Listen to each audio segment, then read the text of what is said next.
The gallery buzzed with the refined murmur of wealth and culture, champagne flutes catching light from crystal chandeliers as guests circulated between marble sculptures and Renaissance paintings. I smoothed down my navy cocktail dress, conscious of the unfamiliar weight of borrowed jewelry at my throat, and tried not to feel like an imposter among Milan's elite. "Mia, over here." Marco's voice cut through the sophisticated din, his familiar grin a welcome anchor in this sea of strangers.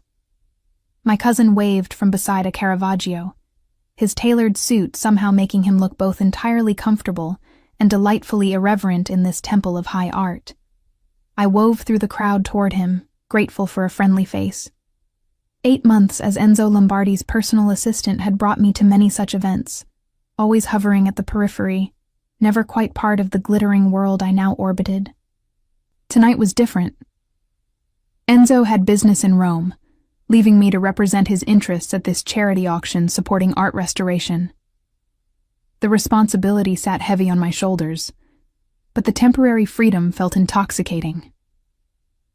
"You look like you're at a funeral, not a party," Marco teased, pulling me into a quick hug. "Relax. These people don't bite. Well, most of them don't." "Easy for you to say," I muttered. "You thrive in places like this." "I'm just trying not to accidentally insult someone important or bid on something worth more than my yearly salary." Marco laughed, the sound warm and familiar. At 26, he'd already established himself as a sought-after interior designer among Milan's wealthy set, his natural charm opening doors that remained firmly closed to others. His dark eyes sparkled with mischief as he assessed me critically. "You need to own it more, cousin. You work for Enzo Lombardi. Do you have any idea how many people in this room would kill for 5 minutes of his time? You have direct access. That makes you powerful by proxy." I shook my head, uncomfortable with the implication. "I'm his assistant, Marco. I manage his calendar and handle correspondence. That's hardly powerful." "Mia, sweet, naive Mia." Marco slung an arm around my shoulders, pulling me close.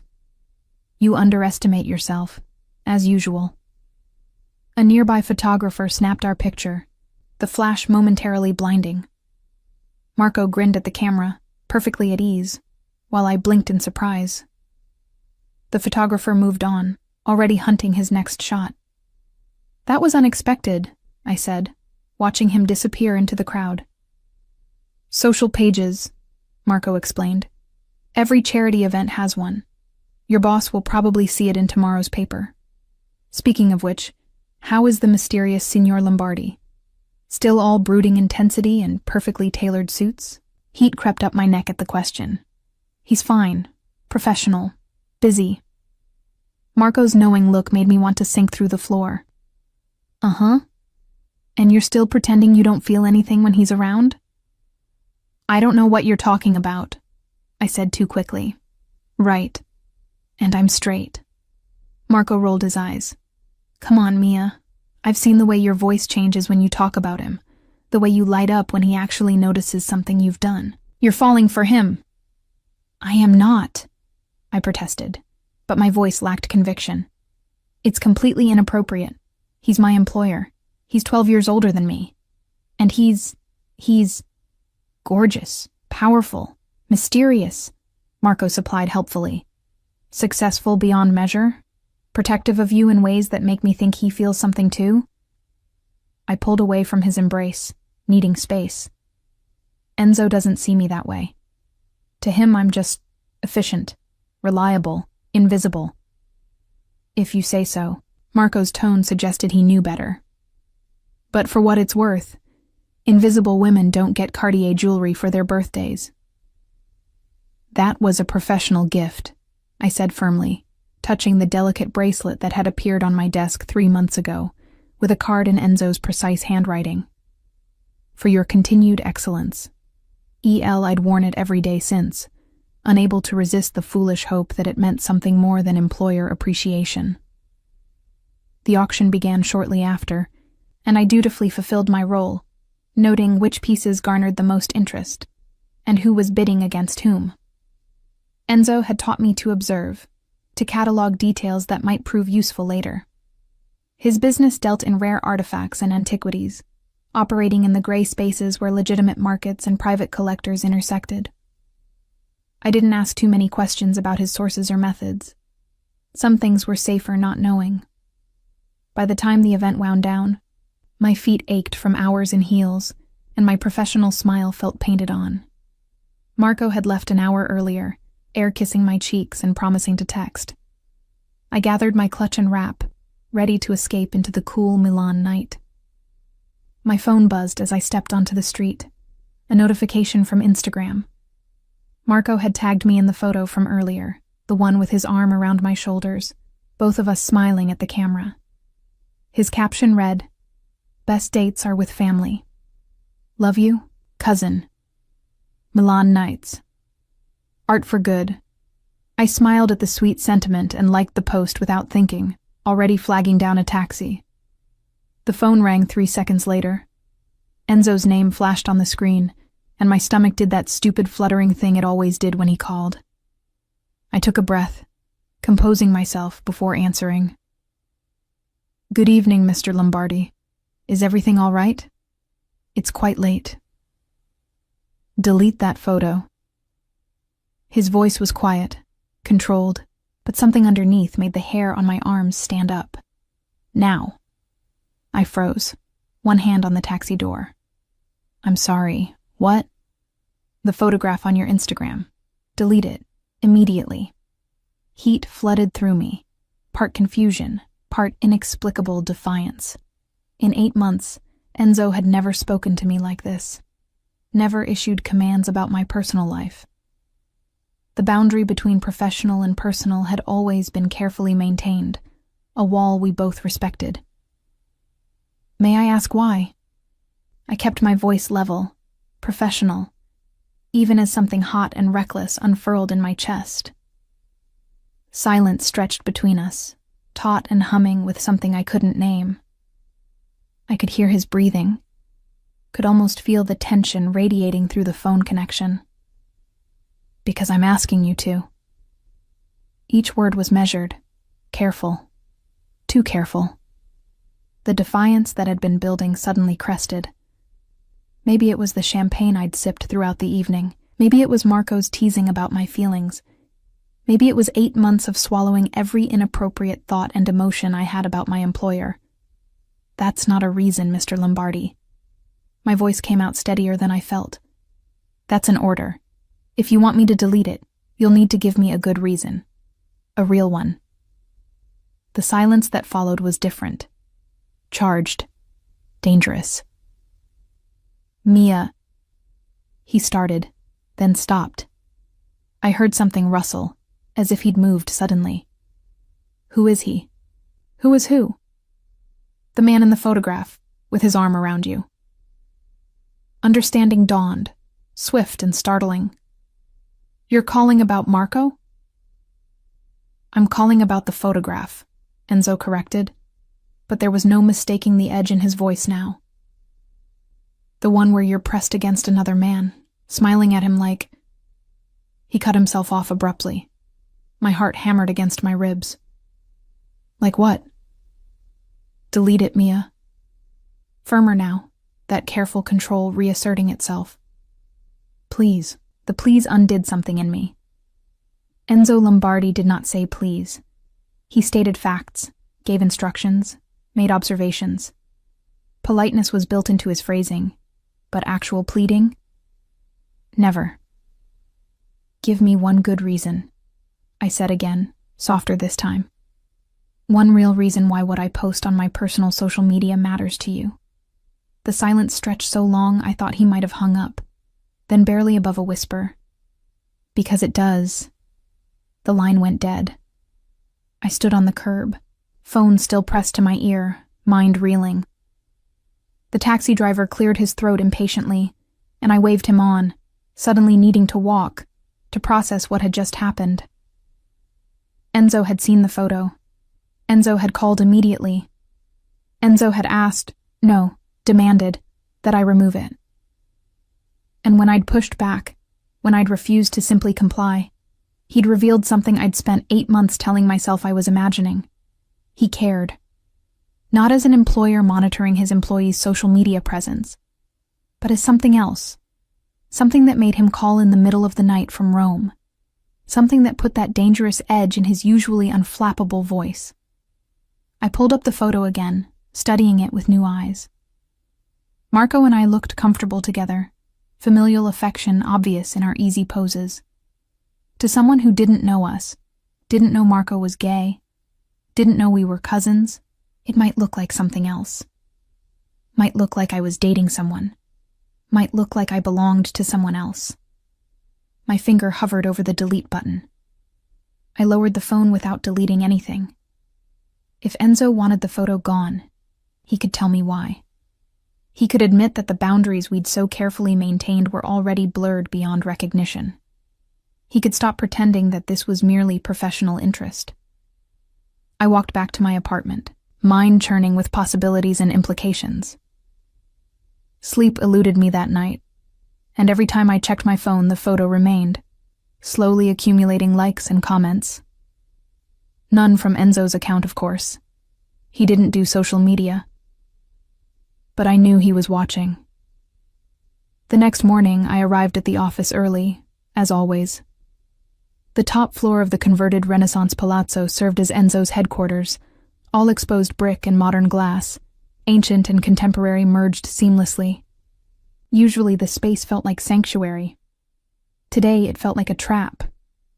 Enzo was already there, which surprised me. He wasn't due back from Rome until afternoon. He stood by the floor-to-ceiling windows overlooking the Duomo, his back to me, hands in the pockets of his perfectly tailored charcoal trousers. Even from behind, everything about him spoke of controlled power, of coiled strength held in check. "Good morning, Mr. Lombardi." I set my bag down at my desk, proud of how steady my voice sounded. "I wasn't expecting you until later. My business concluded early." He turned, and I fought not to react to the sight of him. At 34, Enzo Lombardi was devastating in ways that made my job both easier and infinitely more difficult. Dark hair swept back from a face all angles and intensity, olive skin, and gray eyes that seemed to see straight through me. This morning, those eyes were carefully blank, his expression giving nothing away. "The auction went well," I said, falling back on professional ground. "I have the full report ready for your review." "Good." He moved toward his office, then paused. "The photograph is still posted." "Yes." I met his gaze directly. "It is." Something flickered across his face, too quick to identify. "I see." He disappeared into his private office, closing the door with a soft click that somehow felt louder than a slam. The rest of the day proceeded with excruciating normalcy. Enzo conducted meetings, reviewed documents, made calls. I managed his schedule, handled correspondence, coordinated with clients and contacts across Europe and beyond. We maintained perfect professional distance, speaking only when necessary, never once acknowledging the phone call from the night before. It was torture. By evening, my nerves were frayed. I'd caught him watching me 3 separate times, but each time his gaze had been inscrutable, giving nothing away. The man who'd called me in the middle of the night, voice rough with something that wasn't quite anger, had disappeared behind the cool professional facade I'd come to know so well. "I'm leaving for the day unless you need anything else," I said at 7, gathering my things. Enzo looked up from his desk, where he'd been reviewing photographs of an illuminated manuscript. Mia. The use of my first name made me pause. At the office, it was always Miss Reyes, or nothing at all. "Yes?" He seemed to war with himself, jaw tightening in that way I'd learned meant he was processing something difficult. Finally, "About last night. My call was inappropriate. I apologize." Disappointment and frustration warred in my chest. "You don't need to apologize for calling me."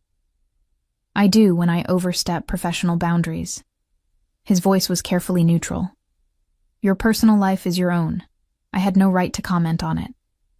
And if I didn't mind," the words escaped before I could stop them. If I didn't mind you commenting on my personal life? Enzo's hand stilled on the manuscript. Mia? The man in the photo is my cousin Marco, I said, the words tumbling out in a rush. He's gay. We've been best friends since childhood. That photo was completely innocent. I watched the information land, watched him process it. His expression remained neutral, but his knuckles whitened where they gripped the edge of his desk. I see. 2 words, carefully measured. Do you? I challenged, emboldened by his lack of reaction. Do you see, Mr. Lombardi? His eyes met mine, and for just a moment, the mask slipped. What I saw there stole my breath, heat and hunger, and something that looked almost like pain. Then it was gone, shuttered behind professional courtesy. Thank you for clarifying, he said formally. Have a good evening, Miss Reyes. Dismissed, just like that. I left without another word, frustration and confusion churning in my stomach.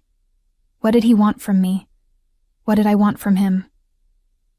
The questions followed me home, unanswered and unanswerable. The next morning, a small velvet box sat centered on my desk. My hands trembled slightly as I opened it. Inside, nestled on black silk, was a delicate gold necklace. The pendant was an antique cameo, exquisitely carved, the profile of a woman in ivory against a backdrop of honey-colored stone. It was beautiful, breathtaking, and absolutely inappropriate for an employer to give his assistant. A card accompanied it, heavy cream cardstock with Enzo's distinctive handwriting. For you. So you'll never need another shoulder in photographs. E.L. I stood frozen, the necklace in my hands, reading and rereading those careful words. The implication was clear, wasn't it? The possessiveness barely contained beneath proper phrasing. Do you like it? I spun to find Enzo in the doorway of his office, watching me with unreadable gray eyes. It's beautiful, I managed. But I can't accept this. It's too much. It's a 16th century piece, he said, moving closer. Venetian. The artisan is unknown, but the quality is exceptional. I acquired it last year, and have been waiting for the right person to appreciate it properly. Enzo. I rarely used his first name, and his eyes darkened at the sound. This isn't appropriate. You're my employer. I'm aware. He stopped an arm's length away, close enough that I could smell his cologne, something subtle and expensive. But you're also more than just my employee, Mia. You must know that by now.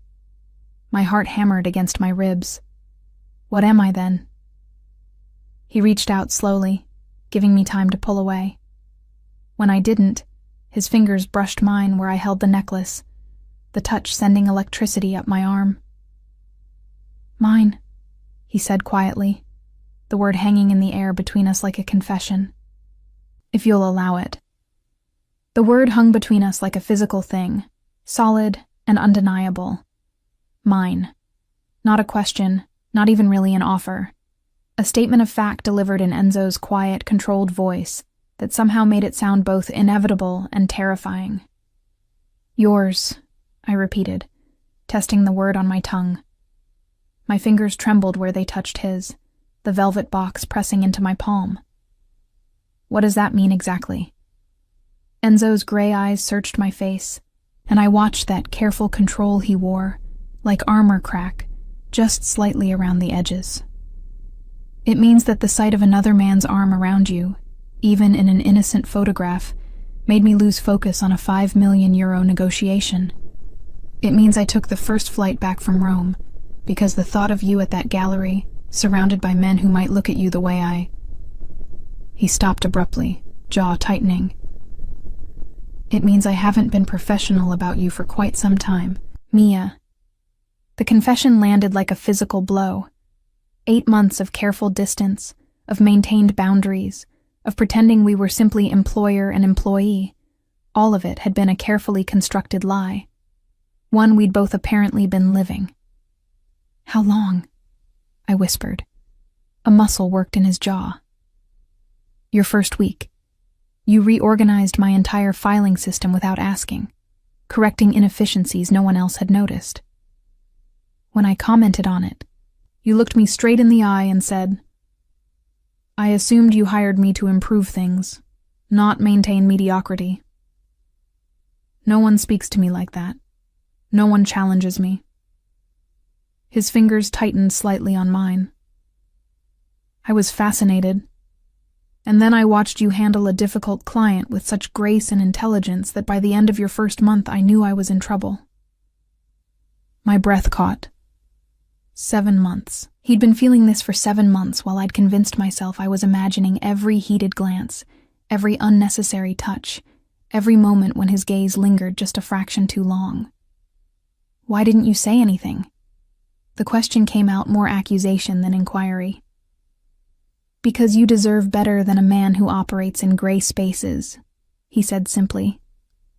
Because you're 22 and brilliant and have your entire life ahead of you. Because getting involved with your employer is complicated at best, destructive at worst. Because... He released my hand, stepping back, that careful mask reasserting itself. Because I'm not certain I can give you what you deserve, Mia. What you need.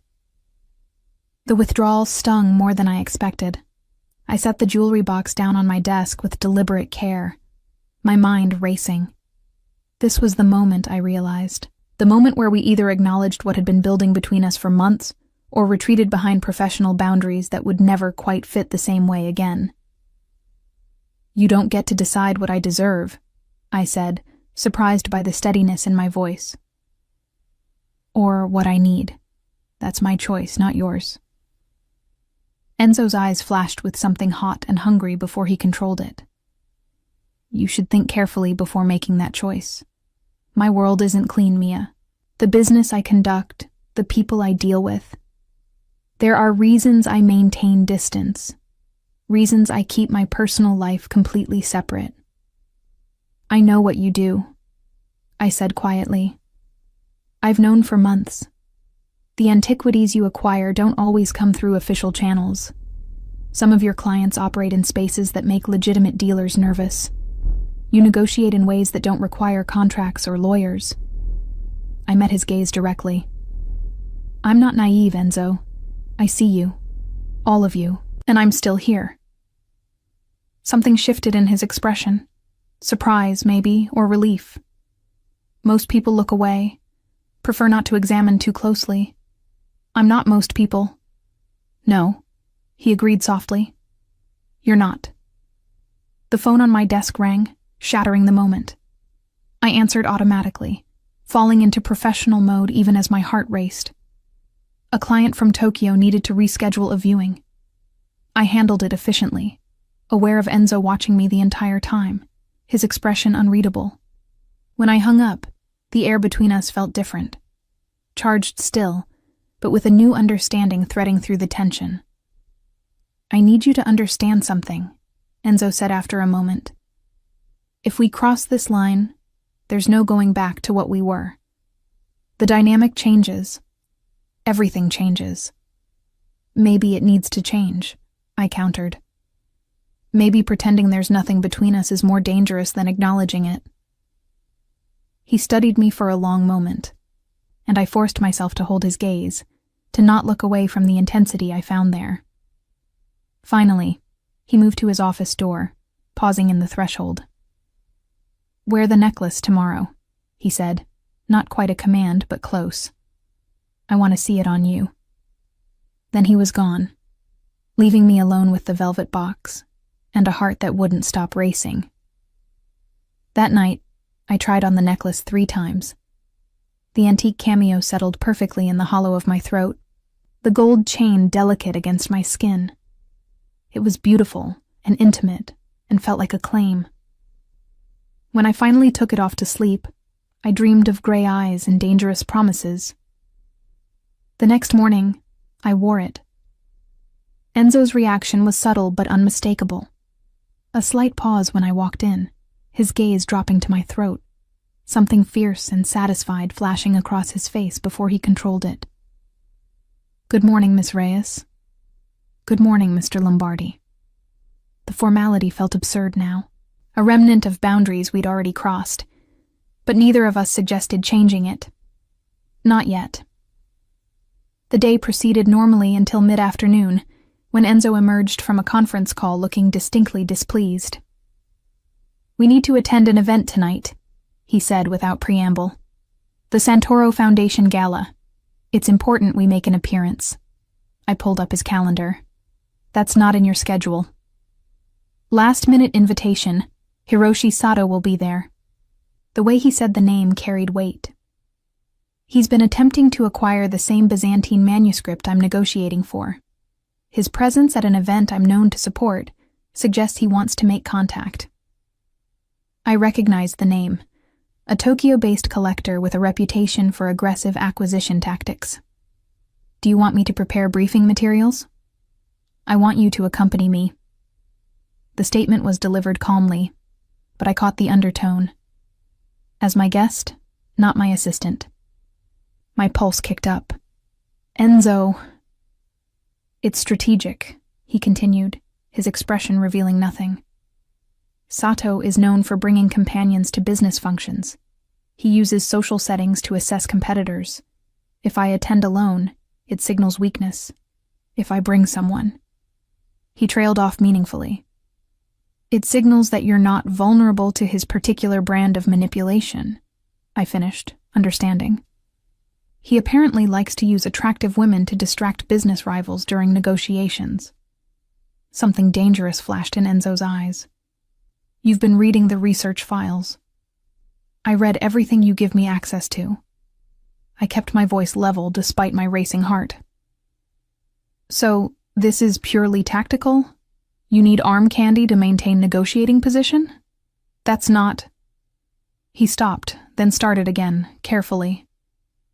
"You would be doing me a significant professional favor, and it would give us an opportunity to navigate this new dynamic between us, in a controlled environment. A controlled environment where you can keep an eye on me," I observed, remembering his reaction to the photograph with Marco.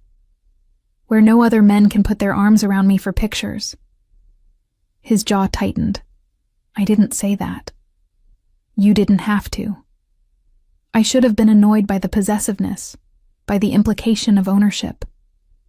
Instead, I felt something warm and reckless unfurl in my chest. "What should I wear to this controlled environment?" "Something that makes it very clear you're with me." The words came out rougher than he'd probably intended. He cleared his throat. "Something formal. I'll send a car at 7. "You could just pick me up yourself," I suggested, testing the boundaries of this new territory we'd entered. Enzo's eyes met mine, heat flickering in their gray depths. "If I come to your apartment, we won't make it to the gala." The blunt admission stole my breath. He turned and walked back into his office before I could respond, leaving me flushed and flustered at my desk. I spent the rest of the afternoon trying to focus on work and failing spectacularly. My mind kept circling back to his words, to the promise implicit in them. If I come to your apartment, we won't make it to the gala. The implication was clear.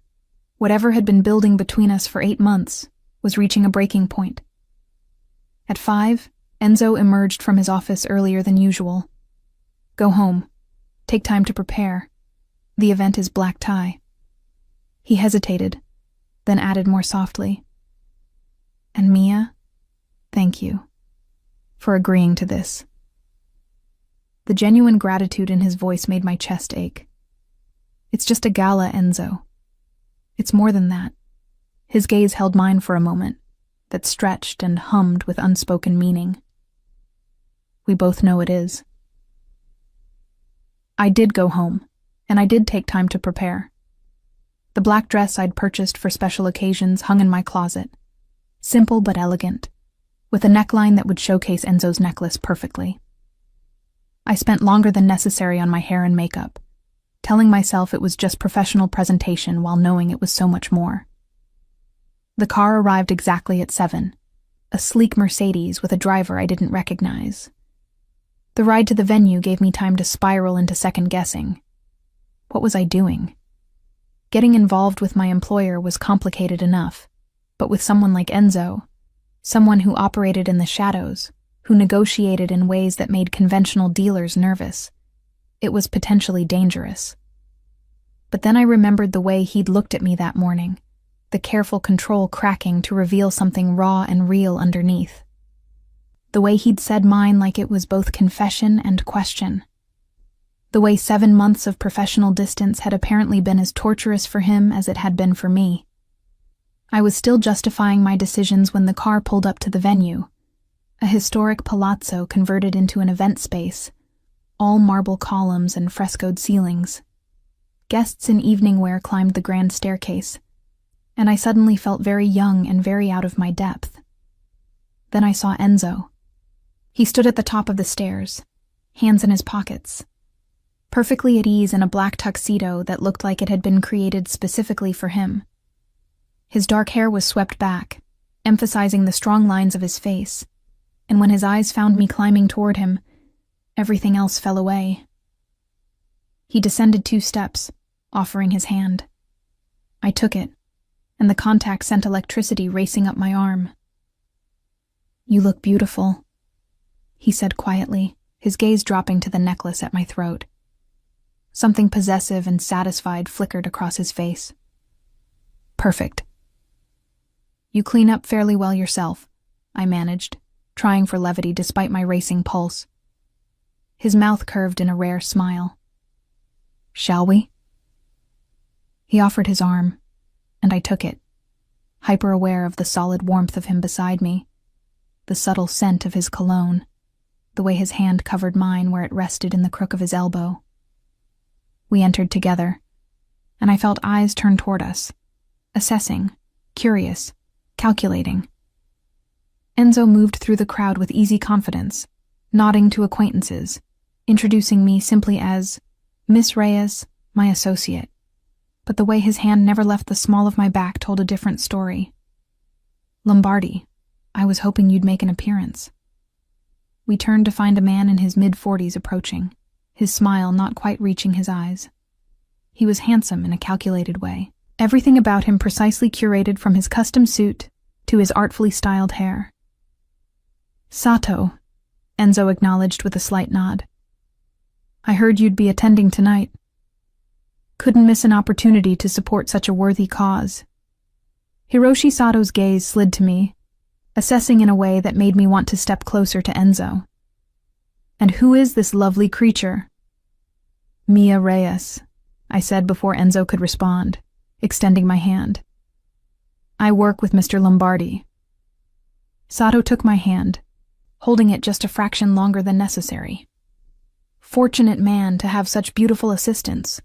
Tell me, Miss Reyes, are you interested in antiquities, or is your interest purely professional?" The innuendo was subtle but unmistakable. I felt Enzo tense beside me, his hand tightening almost imperceptibly on my back. "I find the intersection of history and commerce fascinating," I replied smoothly, extracting my hand. "Particularly the ethical considerations involved in private acquisition of cultural artifacts." Sato's smile sharpened. "Ethical considerations? How refreshing." His gaze shifted to Enzo. "We should discuss the Byzantine manuscript. I understand you're pursuing the same piece." "This isn't the venue for business negotiations," Enzo said calmly, but I heard the steel underneath. "Of course not. Though I'd hate for our competing interests to create complications. Perhaps we could find a mutually beneficial arrangement. I'm hosting a private viewing next week in Tokyo. You should attend. Both of you." His smile widened. "I'd be very interested in hearing Miss Reyes's thoughts on ethical acquisition." The challenge was clear. He was testing boundaries, seeing how far he could push before Enzo reacted. "We'll consider it," Enzo said with careful neutrality. "If you'll excuse us, I see someone I need to speak with." He guided me away with a hand at my back that felt more possessive than necessary. When we were out of earshot, I felt the tension radiating from him. That was illuminating. I murmured. He's attempting to unsettle me by focusing attention on you. Enzo's voice was quiet, controlled, but I heard the edge beneath. It's a tactic he uses. Find a weakness, exploit it. And I'm your weakness? The realization should have worried me.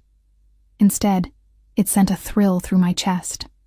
Enzo stopped, turning to face me fully. We were partially shielded by a marble column, the noise of the party a distant hum. His hand came up to touch the necklace at my throat, fingers brushing my skin. You're becoming one, he admitted quietly, which is why this us is complicated. People like Sato, they notice everything, they use everything, and if they realize that you matter to me. He trailed off, but the implication was clear. Then I become a target, I finished. The way to get to you. Yes. His thumb traced the line of my collarbone, the touch sending shivers down my spine. Which is why I should end this before it truly begins. Why I should maintain distance. Why I should... But you won't. I looked up at him, seeing the conflict written across his face. Will you?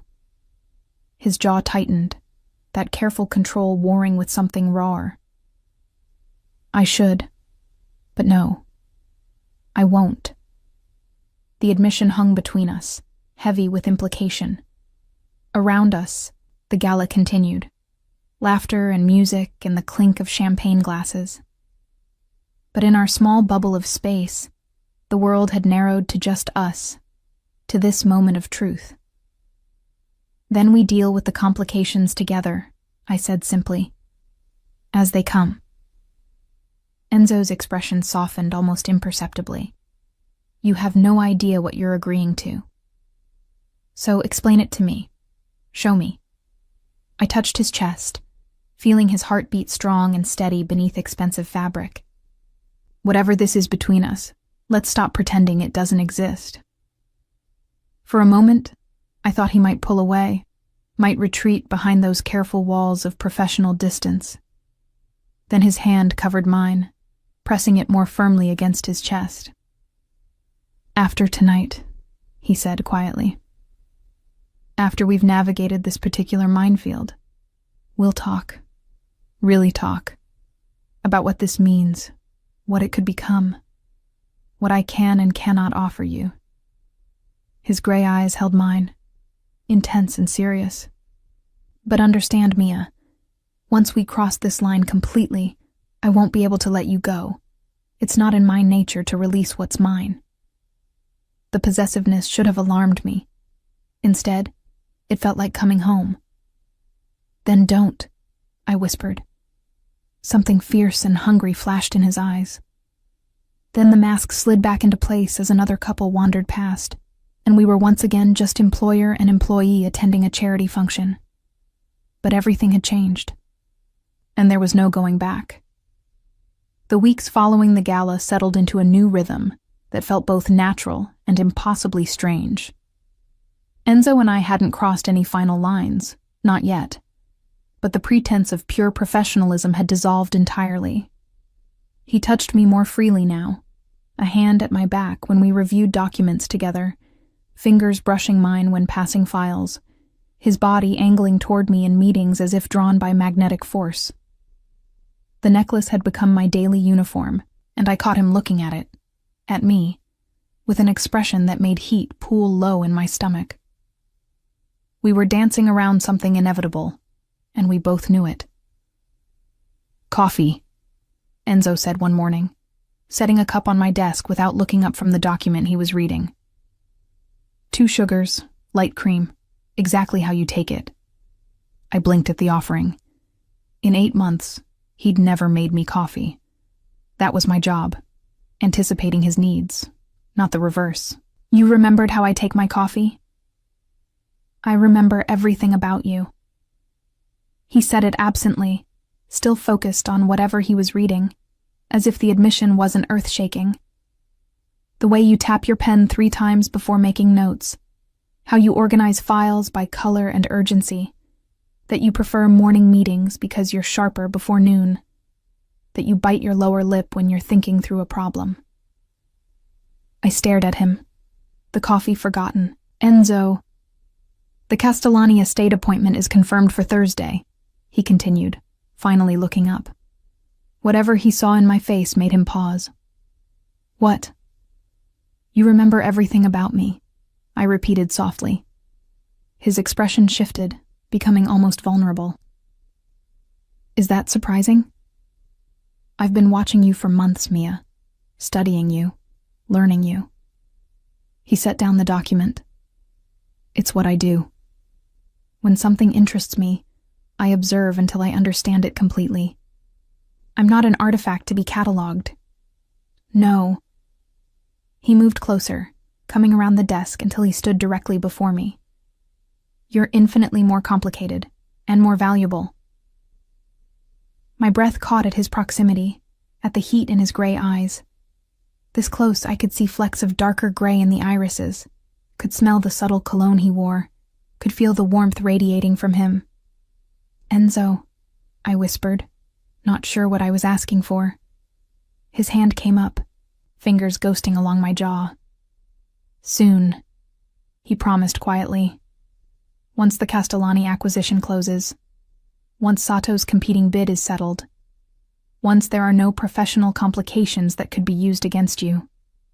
His thumb brushed my lower lip, the touch sending electricity racing through me.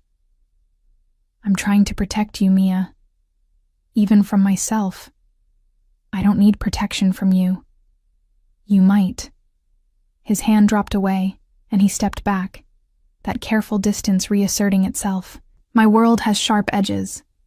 I need to know I can keep you safe before I pull you fully into it. I wanted to argue, to tell him I could handle whatever came.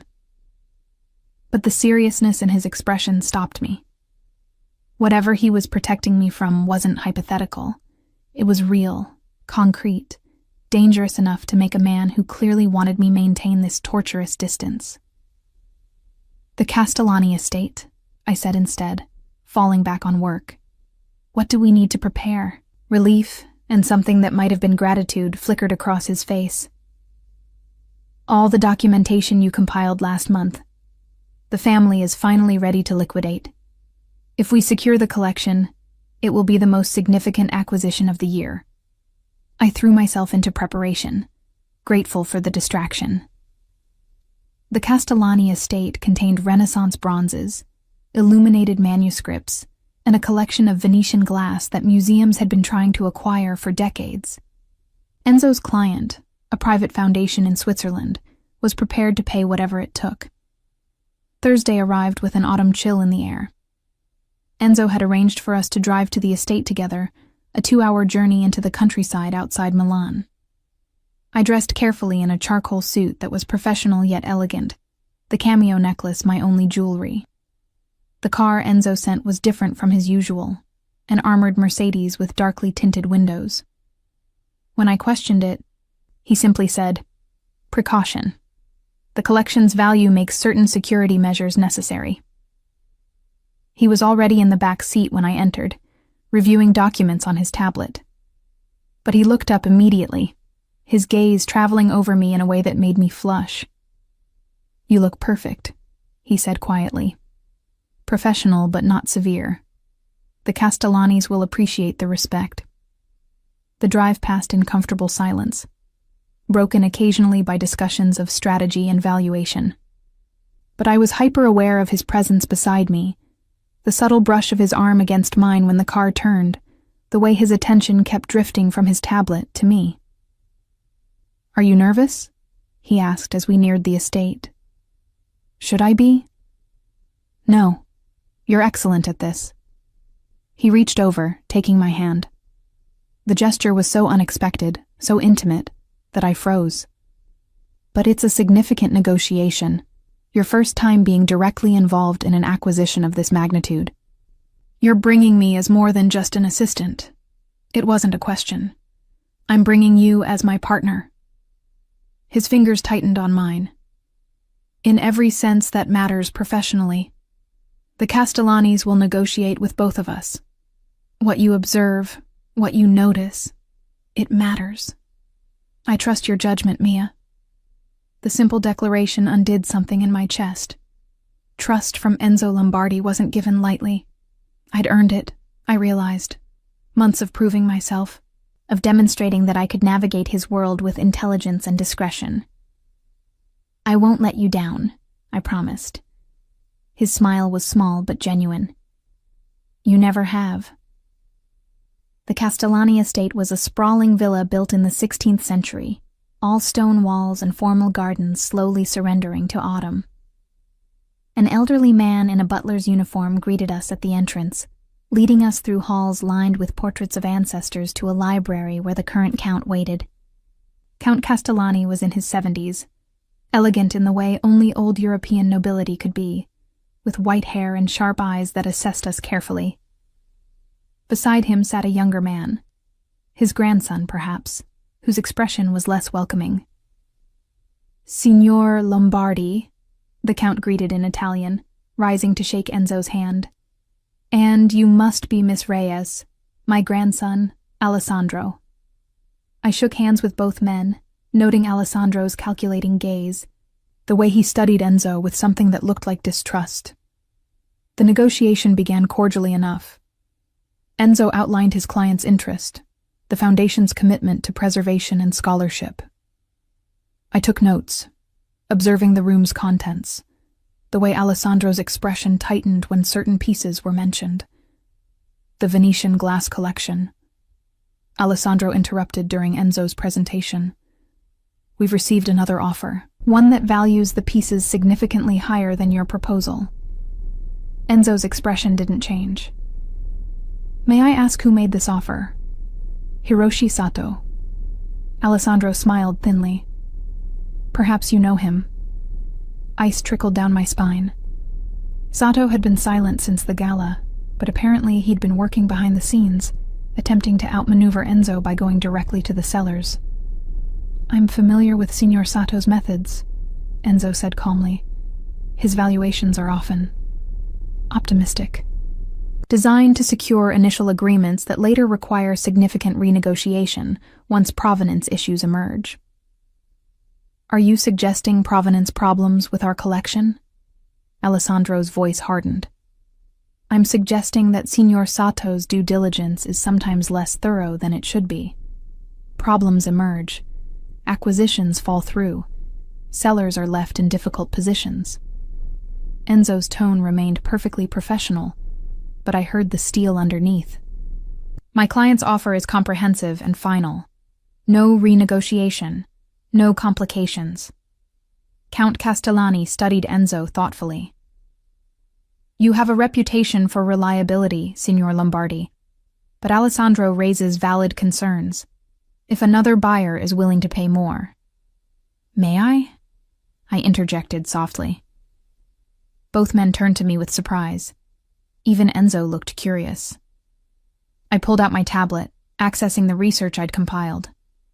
I've reviewed Signor Sato's acquisition history over the past 5 years. Of the 43 major purchases he initiated, 12 were delayed by provenance disputes, 7 were ultimately cancelled, and 3 resulted in legal action from sellers claiming breach of contract. I met Alessandro's gaze directly. His initial offers are indeed higher. His completion rate is concerning. Alessandro's eyes narrowed. You came prepared to discredit a competitor? I came prepared with facts, I corrected gently. Your family's collection deserves to be properly valued and responsibly placed. If those are your priorities, I can provide documentation supporting every claim I've made. Silence fell over the library. I felt Enzo's gaze on me, could sense his approval even without looking. Count Castellani's expression had shifted from polite interest to genuine attention. I would like to see this documentation, the Count said finally. The next 2 hours were intense.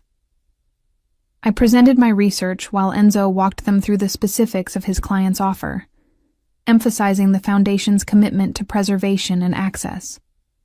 Alessandro pushed back repeatedly, but each time I had data to counter his concerns. By the time we finished, Count Castellani looked convinced. You make a compelling case, he said, looking between Enzo and me. I will need to discuss this with my family, but I believe your offer better serves our interests long term. We appreciate your consideration. Enzo replied smoothly. Please take whatever time you need. Miss Reyes will ensure you have all supporting documentation. As we prepared to leave, Alessandro pulled Enzo aside. I couldn't hear their conversation, but I saw Alessandro's expression, frustrated, perhaps angry.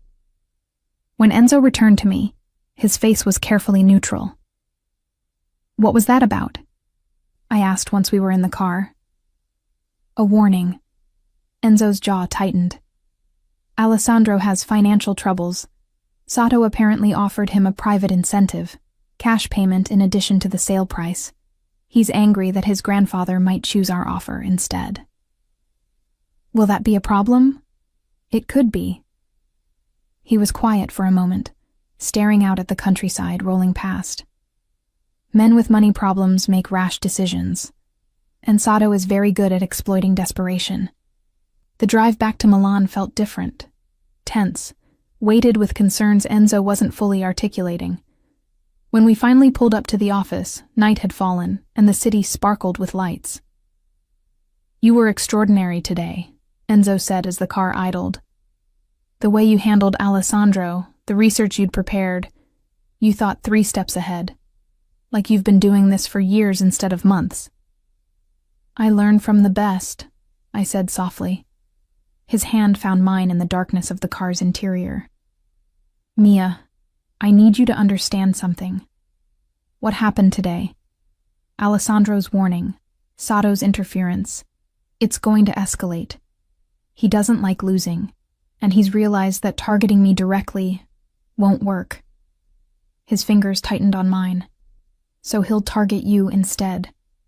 Find ways to compromise you, to create leverage. Fear flickered through me. What kind of leverage? Whatever works. False allegations, manufactured scandals, anything that might convince me to back away from deals he wants. His voice dropped. Which is why I need you to be careful. No social media posts without thinking about how they might be misinterpreted. No going anywhere alone until this acquisition closes. And if anyone approaches you, anyone at all, asking questions about me or my business, you tell me immediately. Enzo, you're scaring me. Good. He turned to face me fully, his expression fierce. Be scared. Be cautious. Because you matter to me, Mia, and that makes you valuable to people who want to hurt me. I won't let that happen. But I need you to help me protect you. I wanted to argue that I could take care of myself, that I wasn't some fragile thing that needed guarding. But the raw concern in his eyes stopped me. This wasn't about control or possession. It was about genuine fear for my safety. I'll be careful, I promised. But Enzo, you have to tell me if there's real danger, not just theoretical, actual threats. I need to know what I'm dealing with. He studied me for a long moment, then nodded slowly. If it becomes necessary, I will. But for now, just trust me. Let me handle Sato and whatever moves he makes next. We separated in the parking garage, Enzo heading to his penthouse apartment, me to my modest flat across the city. But I lay awake that night, replaying the warning in his voice, the tension in his shoulders, the way he'd held my hand like he was afraid to let go.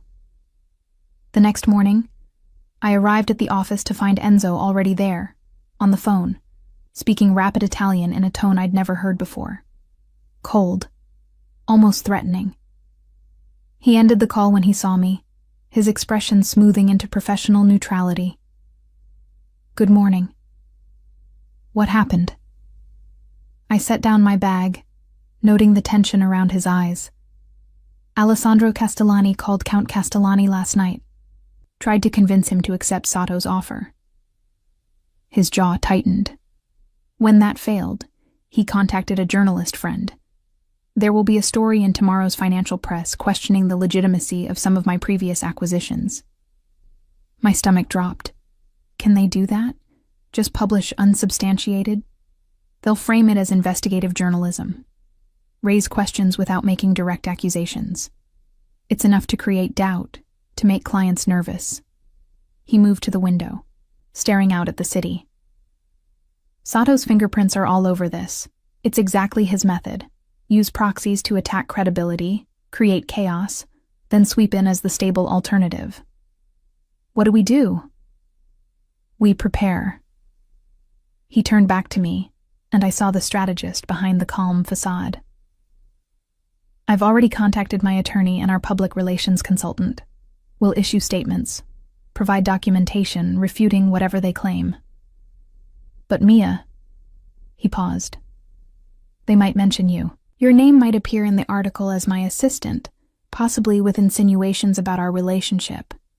Heat flooded my face. What kind of insinuations? That you're more than just my employee. That your position is based on factors other than competence. His expression darkened. It's character assassination by implication. They won't say anything directly actionable, but the suggestion will be there. Anger flared in my chest. That's absurd. I've earned my position here. I know that. Anyone who's worked with you knows that. But perception matters in this world, and Sato understands that. He crossed to me, his hands settling on my shoulders. If this becomes too much, if you want to step back until the acquisition closes and things settle down, I would understand. Absolutely not. The words came out fierce, surprising us both. I'm not running because some competitor wants to play dirty. If they print lies about me, we'll refute them. If they question my competence, we'll demonstrate it. But I'm not abandoning you when things get difficult. Something flashed in Enzo's eyes. Pride, maybe, or relief. You're certain? Completely. I covered his hands with mine where they rested on my shoulders. We handle this together. Like partners.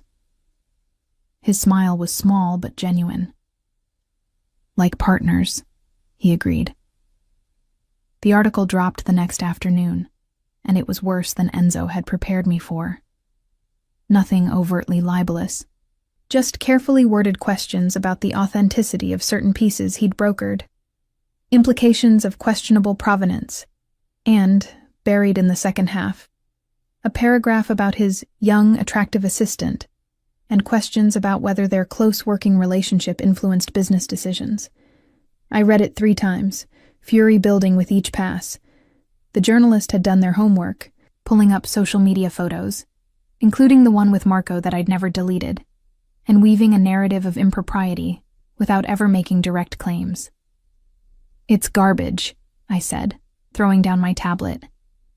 Innuendo and insinuation without a shred of actual evidence. But effective. Enzo's voice was carefully controlled. Too controlled. 3 clients have already called asking about the allegations.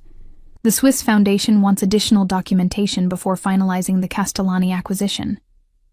So we provide it. We refute everything, demonstrate that it's a smear campaign. We will. He was quiet for a moment, staring at the article on his screen. But Mia, you need to understand. This is what involvement with me looks like. People using whatever tools they can to create leverage, to find weakness. If we continue down this path, if we let what's between us become more than professional, it will happen again. And possibly worse. I moved to stand before his desk, forcing him to look at me. Are you trying to push me away? I'm trying to give you an exit. His gray eyes met mine, and I saw the conflict there, desire warring with protective instinct. Before this goes any further, before you're in so deep that leaving would cost too much. I'm already in deep. The admission hung between us. Have been for months. This article doesn't change that. It should. But he said it without conviction. Well, it doesn't. I straightened, decision crystallizing. So here's what we're going to do. We're going to release a statement refuting the acquisition questions with documentation. We're going to have your attorney send a letter to the publication noting the unsubstantiated nature of the personal implications. And then we're going to close the Castellani deal and show Hiroshi Sato that his tactics don't work. Enzo stared at me for a long moment. Then, slowly, a real smile spread across his face. When did you become so fierce? I learned from watching you. I returned the smile, feeling something settle into place between us. Besides, I'm protecting what's mine too. His expression shifted at that, heat replacing concern. Yours? Well, you claimed me first. Seems only fair. The laugh that escaped him was genuine, surprised. Fair, he repeated, standing and moving around the desk. I'm not sure anything about this is fair, Mia. Not to you. Let me worry about what's fair to me. I tilted my head back to meet his gaze as he stopped before me. Right now, I'm more concerned with making sure Sato doesn't win. He won't. The certainty in Enzo's voice was absolute. Because we have something he doesn't. What's that? His hand came up, cupping my face. The truth, and each other. Then he kissed me. It wasn't gentle or tentative. It was claiming, possessive, 8 months of restraint finally breaking. His mouth was hot and demanding against mine, his hand sliding into my hair, tilting my head to deepen the kiss. I melted into him, my hands fisting in his shirt, every nerve ending lighting up with sensation. When we finally broke apart, both breathing hard, his forehead rested against mine. No more distance, he murmured. No more pretending. I won't keep doing this dance, Mia. You're mine, and I'm yours. Whatever comes, we face it together. Together, I agreed, the word a vow. Outside, the sun set over Milan, painting the sky in shades of amber and gold.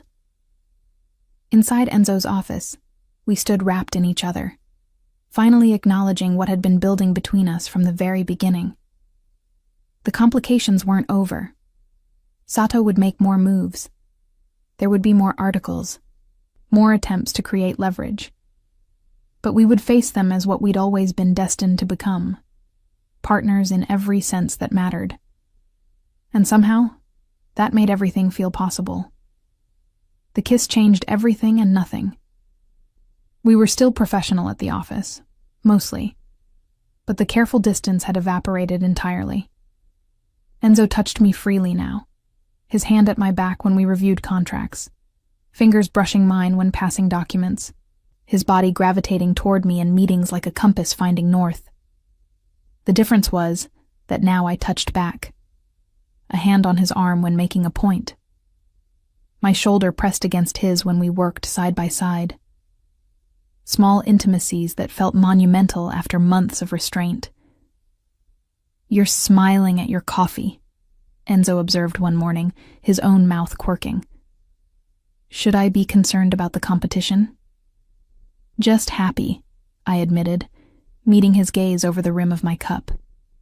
3 weeks had passed since the article, since our kiss, since we'd finally stopped pretending.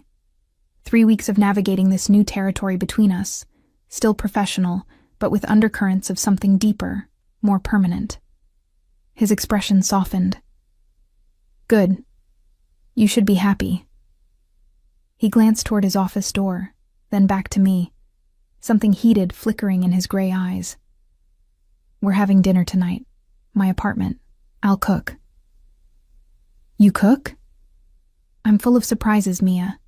He moved closer, close enough that I could smell his cologne, feel the warmth radiating from him. 7 o'clock. Don't be late. Then he was gone, leaving me flushed and anticipating at my desk. The day proceeded with unusual normalcy. No crisis calls, no competing bids, no attempted sabotage from Sato. The Castellani acquisition was proceeding smoothly. Count Castellani had accepted our offer despite his grandson's objections. The article's impact had been minimal once we'd released comprehensive documentation. Enzo's reputation had weathered the attack intact. Almost too quiet, I thought as I organized files that afternoon. In my months working for Enzo, I'd learned that silence from competitors usually meant something was brewing beneath the surface. My phone buzzed with an email notification. Unknown sender, no subject line. I almost deleted it as spam, but something made me open it instead. The screen filled with photographs, images of me, leaving my apartment, at a cafe with Marco, shopping for groceries. All recent, all taken without my knowledge. Below them, a single line of text. Interesting company you keep, Miss Reyes. Especially for someone so close to Lombardi. My blood ran cold. I clicked through the images, my hands trembling. Someone had been following me, watching me, documenting my movements. The violation sent nausea rolling through my stomach. Mia? Enzo emerged from his office, took one look at my face, and was beside me in 3 strides. What happened? Wordlessly, I showed him the email. Watched his expression shift from concern to something cold and dangerous. How long? His voice was eerily calm. The photos? They're from the past week, but this is the first message. He took my phone, studying the images with professional detachment that somehow made his fury more evident. Sato. He's attempting to create leverage, make you feel unsafe. Hope you'll pressure me to back away from the Castellani deal. It's working, I admitted, hating the tremor in my voice. I feel violated, watched. Enzo's jaw tightened. He set down my phone and pulled me against him, his arms wrapping around me with fierce protectiveness. I'm sorry. I should have anticipated this, should have ensured your security sooner. How could you have known? Because I know how men like Sato operate. His voice was rough against my hair. And because you matter to me, which makes you a target. I was careless with your safety. I pulled back enough to look at him. This isn't your fault. It is. The conviction in his voice was absolute. But I'm going to fix it. Starting now. He pulled out his own phone, making a rapid call in Italian. When he hung up, his expression was set with determination. My head of security will be here in 20 minutes. You're not going anywhere without protection until this is resolved. Enzo, that's excessive. It's necessary. His hands framed my face, forcing me to meet his fierce gaze. Someone was watching you, Mia. Following you. Taking photographs without your knowledge. That's not just intimidation. It's a threat. And I will not take chances with your safety. Not ever. The absolute certainty in his voice, the protective fury emanating from him, it should have felt suffocating. Instead, it felt like safety, like someone finally standing between me and danger. Okay, I whispered. Whatever you think is best. Relief flashed across his face. Thank you for trusting me. Giulio, Enzo's head of security, arrived exactly 20 minutes later, a compact man in his 50s with alert eyes and an economy of movement that suggested military background. He reviewed the email, asked pointed questions about my routine, and made notes on his phone. Standard intimidation protocol, he assessed. The photography is professional quality but not military-grade surveillance. Whoever Sato hired is competent but not exceptional. We can handle this. I want someone on her around the clock, Enzo said. Marco for days, Sofia for nights. They're both cleared for close protection work. Already arranged, Giulio confirmed. Miss Reyes, I'll need your schedule. Preferred routes, regular locations. The more information I have, the better I can ensure your safety. I provided what he needed, still slightly dazed by how quickly Enzo had mobilized resources. Within an hour, I had 2 additional people in my life. Marco, not my cousin, a different Marco which would be confusing, and Sofia, both professional and unobtrusive, but clearly competent. "This is surreal," I murmured to Enzo once Giulio had left to coordinate details. "This is necessary." He pulled me back into his office, closing the door for privacy. "Mia, I need you to understand something. Sato sending those photographs? That's not the end of his play. It's the beginning. He's testing boundaries, seeing how far he can push before I react." "And how will you react?" Something cold and dangerous flickered in his eyes. "By showing him that touching what's mine has consequences. I don't want you to do anything illegal." The words tumbled out in a rush. "Or violent. Or anything that could come back on you." His expression softened at my concern. "I won't. My response will be perfectly legal and entirely devastating. But it will send a clear message. You are off limits. Forever." The possessiveness in his voice sent heat spiraling through me despite the circumstances. "And what message are you sending to me?" "That I protect what I care about." He stepped closer, his hands settling on my waist. "That I will move heaven and earth to keep you safe. That you matter more than any acquisition, any business deal, any—" He stopped, something vulnerable flashing across his face. "Than anything, Mia. You matter more than anything." The declaration stole my breath. "Enzo, I love you." The words were quiet, certain, absolute. "I've been falling in love with you since you reorganized my filing system and told me mediocrity was unacceptable. And I know it's complicated. I know the timing is terrible with everything happening, but I need you to know, before this goes any further, I love you." Tears pricked my eyes. "I love you too. I think I have for months, but I was afraid to admit it. Afraid it was one-sided, afraid of ruining what we had professionally." He kissed me, swallowing the rest of my words. This kiss was different from the first, less desperate, more certain, a claiming and a promise, and a homecoming all at once. "Dinner at my apartment," he murmured against my mouth. "Still on, but we're moving it to 6 instead of 7 so you have more daylight for the trip over." "Practical and romantic," I teased, trying to lighten the mood. "I'm nothing if not efficient." His smile was small but genuine. "And Mia, wear the necklace. I want to see you wearing nothing but that tonight." Heat flooded through me at the implication. Presumptuous. Hopeful. His thumb brushed my lower lip. "But if you're not ready—" "I'm ready." I cut him off. "I've been ready. I'm just nervous. You're my first—" I stopped, embarrassed. Understanding dawned in his eyes, followed by something fierce and possessive. "Your first?" I nodded, unable to meet his gaze. "I know. Pathetically inexperienced for 23. Perfect." His voice was rough. "Absolutely perfect. And Mia, I'll take care of you. Every step, every moment. I promise." The sincerity in his words, the care, it made my chest ache with feeling. "I trust you." "Good." He stepped back, clearly forcing himself to return to professional mode.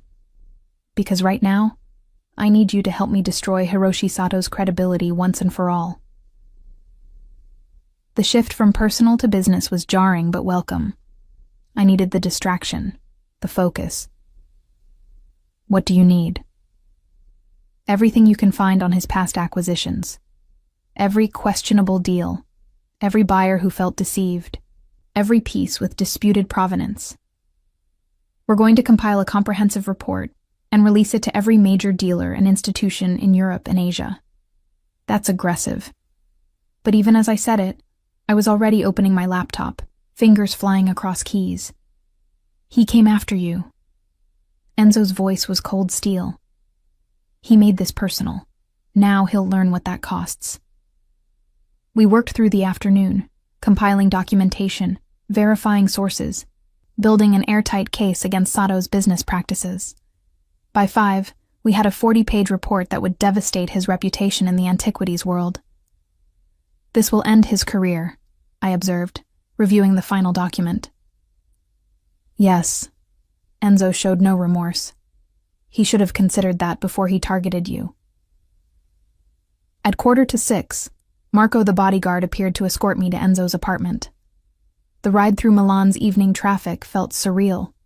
Sophia following in a second car, Marco alert and watchful beside me. This was my life now. Protected, watched, safe but constrained. Enzo's penthouse occupied the top floor of a converted industrial building overlooking the Navigli district. I'd never been here before. Our relationship had existed entirely within the professional sphere until now. Crossing this threshold felt monumental. He answered the door in jeans and a casual shirt, sleeves rolled to his elbows, looking more relaxed than I'd ever seen him, and somehow more dangerous for it. "You came." Relief colored his voice. "You doubted I would?" "I worried the photographs might have scared you away. From me. From this." He gestured between us. I stepped inside, taking in the loft-style space. Exposed brick, modern furniture, floor-to-ceiling windows offering a stunning view of the city. "It would take more than threatening photographs to scare me away from you." His expression softened. "Good. Because I'm not letting you go.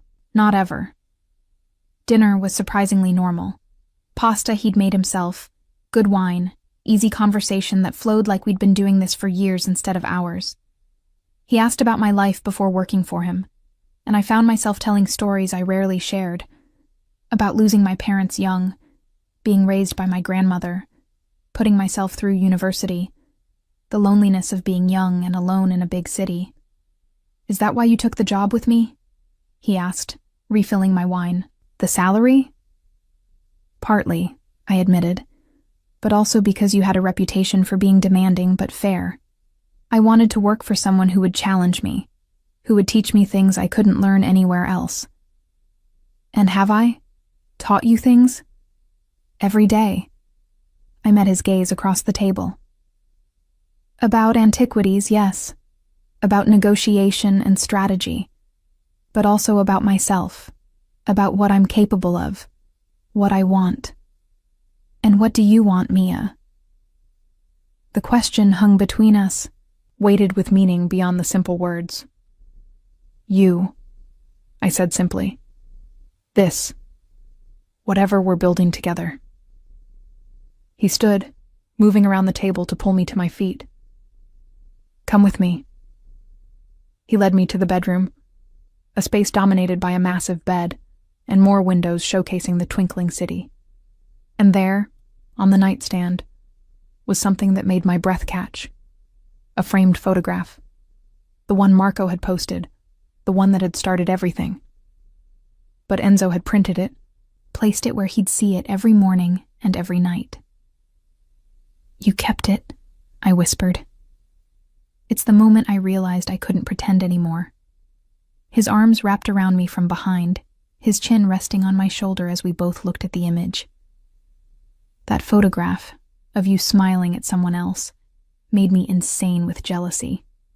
Made me call you in the middle of the night and demand you delete it. Made me realize I was already too far gone. I turned in his arms, looking up at him. "I never deleted it, even when you asked me to." "I know." His smile was rueful. "You were right to defy me, to make me admit why it bothered me, to force me to be honest about what I felt."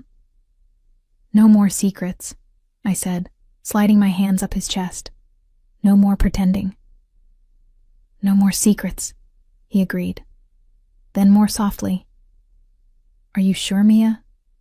Because once we cross this line—" "We already crossed the line," I interrupted.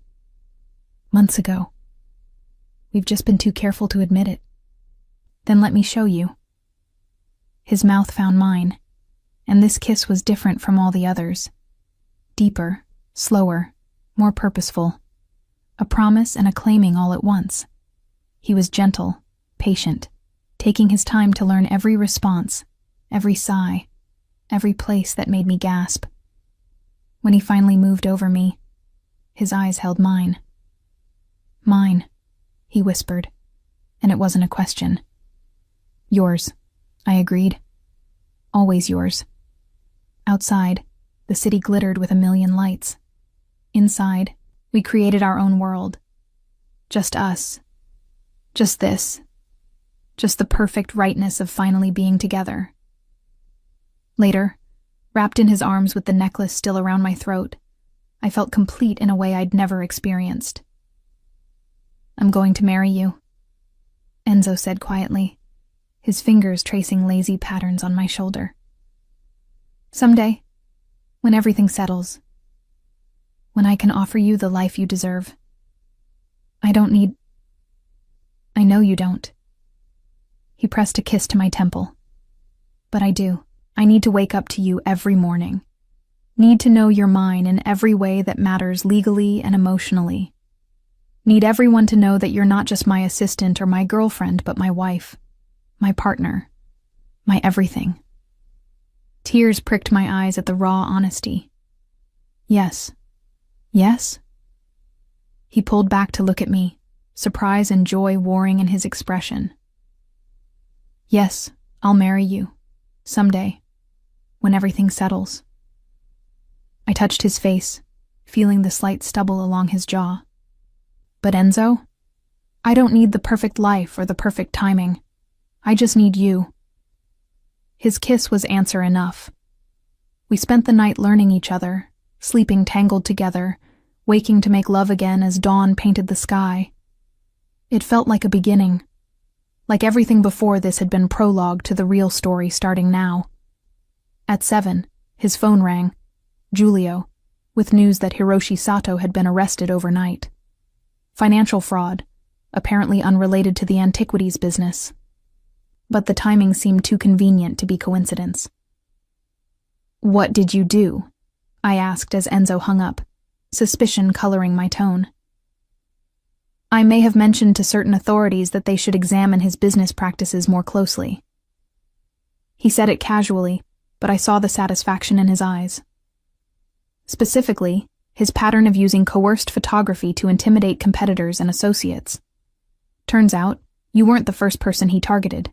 The others were happy to provide evidence once they knew they weren't alone.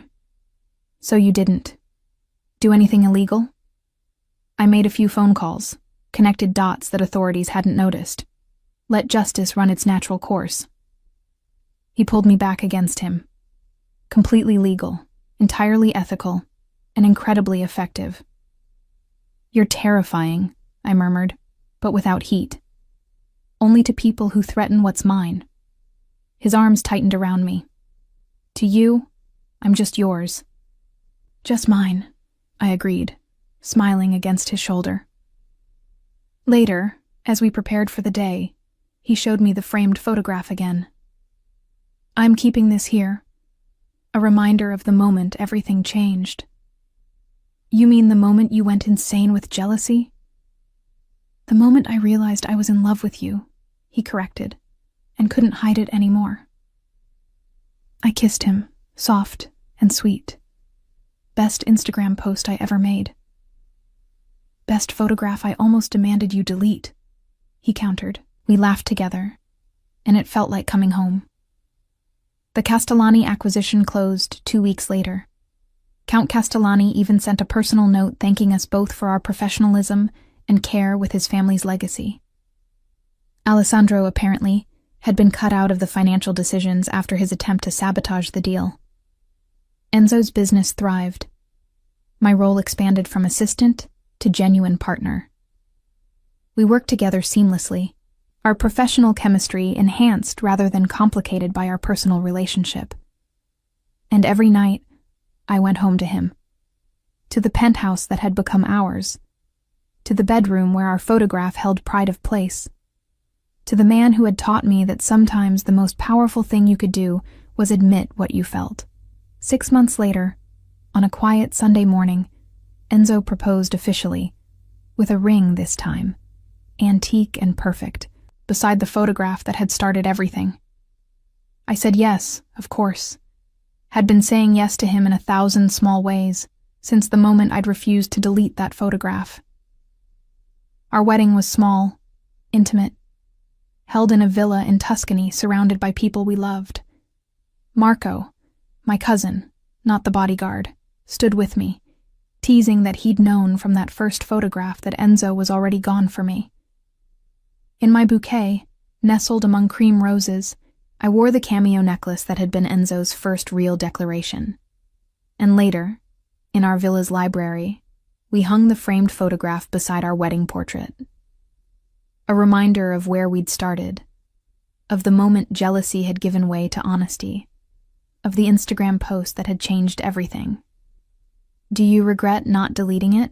Enzo asked, wrapping his arms around me from behind as we studied the images side by side. "Never." I leaned back against him. "Best decision I ever made was refusing to give you what you wanted." "You gave me everything I wanted," he corrected. "Eventually, just made me work for it." "And was it worth it?" I turned in his arms, looking up at him. His answer was a kiss, deep and certain and full of promise. Outside, the Tuscan sun set in shades of amber and gold. Inside, we stood wrapped in each other, finally exactly where we belonged. Together. Always together. The photograph that had almost been deleted had instead become the cornerstone of everything we'd built. Proof that sometimes the best beginnings came from moments of unexpected honesty, from jealousy transformed into love, from a man who couldn't bear to see someone else's arm around the woman who had already become his entire world. 2 years of marriage transformed what I'd thought I knew about love and partnership. Enzo wasn't just my husband. He was my collaborator, my confidant, the person who understood me in ways I'd never expected anyone could. The antiquities business flourished under our combined leadership.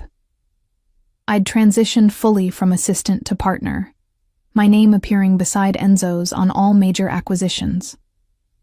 Lombardi and Reyes had a certain ring to it, even if I'd kept my maiden name professionally, while becoming Mia Lombardi in every personal sense. "You're staring at that photograph again," Enzo observed one morning, catching me paused beside our bedroom nightstand, where the infamous Instagram image still held its place of honor. "Just remembering." I touched the frame gently. "How terrified I was when you called that night. How defiant I felt refusing to delete it. How that one moment changed absolutely everything." He moved behind me, wrapping his arms around my waist, his chin resting on my shoulder exactly as it had countless times before. "I was insane that night. Couldn't focus on anything except the sight of another man touching you. Even after I flew back to Milan, even after I saw you at the office the next morning, I couldn't shake the feeling that I was losing something precious before I'd ever really claimed it." "You never really claimed it," I corrected, turning in his arms. "We chose each other. There's a difference." His smile was soft, the expression he reserved only for me. "Semantics. But you're right. You chose to stay when I gave you every reason to run. Chose to stand beside me when things got dangerous. Chose to love me despite all the complications that came with it. Best choice I ever made. Second best," he corrected, his thumb brushing along my jaw. The best was refusing to delete that photograph. Everything else followed from that single act of defiance. Our morning routine had become comfortable over 2 years. Coffee together before the day's demands pulled us in different directions. Stolen moments of intimacy before assuming our professional roles. The easy partnership of 2 people who'd learned to move through life in sync. At the office, we'd found our rhythm. Enzo handled negotiations with the kind of quiet intensity that made competitors nervous. I managed client relationships and research, my background in art history finally put to full use. Together, we'd built something extraordinary. A business that operated with absolute integrity while still competing at the highest levels. "The Kimura collection viewing is this afternoon," I reminded him. reviewing the day's schedule over my tablet. They're expecting us at 2. Confirmed. He was reading through correspondence, his coffee cooling forgotten beside him. And tonight? Dinner at my mother's. She's insisting on her monthly family gathering. I smiled at the mention of Signora Lombardi, who'd welcomed me into the family with surprising warmth once she'd understood that Enzo's interest in me was genuine and permanent. Your mother just wants to know when we're giving her grandchildren. And what do we tell her? The same thing we always tell her, when the time is right. But I said it with less conviction than usual, my hand unconsciously moving to my stomach where I'd been feeling slightly off for the past week. Enzo noticed, because Enzo noticed everything about me. Are you feeling all right? You've been tired lately. Just busy season. But even as I said it, I was doing mental calculations. When had my last period been? 3 weeks? 4? My cycle had never been perfectly regular, but still. Mia. He set down his coffee, giving me his full attention. If something's wrong, nothing's wrong, I assured him quickly. Just, maybe I should see a doctor. Rule out anything serious. His expression shifted from concern to understanding so quickly it made my breath catch. You think... I don't know. Maybe. It's probably nothing, but... I couldn't finish the sentence, suddenly overwhelmed by the possibility. Enzo was beside me in an instant, his hands gentle on my shoulders. Would you want it? If you are? Would you? Mia, I've wanted everything with you since the moment you challenged me about that photograph. His voice was rough with emotion. A child, a future, growing old together, all of it. But only if you want it too. Only if you're ready. I think I might be ready, I admitted. Terrified but ready. He kissed me then, soft and sweet and full of promise. Make an appointment. Today. We'll know for certain. The Kimura viewing proceeded normally, both of us falling into professional mode, despite the possibility hanging between us. The collection was stunning. Edo period prints and ceramics that would be perfect for our Swiss client's museum. We negotiated terms, arranged for authentication, handled business with the efficient partnership we'd perfected over 2 years. But underneath, my mind kept circling back to the same question. What if? At 4, I excused myself and made a call to my doctor. They could fit me in tomorrow morning. One simple test, and we'd know. That evening at his mother's home in the Milan suburbs, I watched Enzo interact with his nieces and nephews, patient with their questions, playful in a way he rarely showed others, completely at ease despite the chaos of children running through every room. He'll be a wonderful father, Signora Lombardi observed, appearing beside me with characteristic stealth. When you're ready to give him that gift. I looked at my mother-in-law, this elegant woman who'd raised a son capable of both ruthless business tactics and tender devotion. Were you afraid? When you first had children? Terrified, she admitted. Every parent is. But Mia, you and Enzo, you've built something solid. Whatever comes next, you'll handle it together. That's what marriage is. Facing the unknown with someone who loves you enough to walk through fire beside you. Her words stayed with me through dinner, through the drive home, through Enzo's careful attention, that told me he was just as anxious about tomorrow as I was.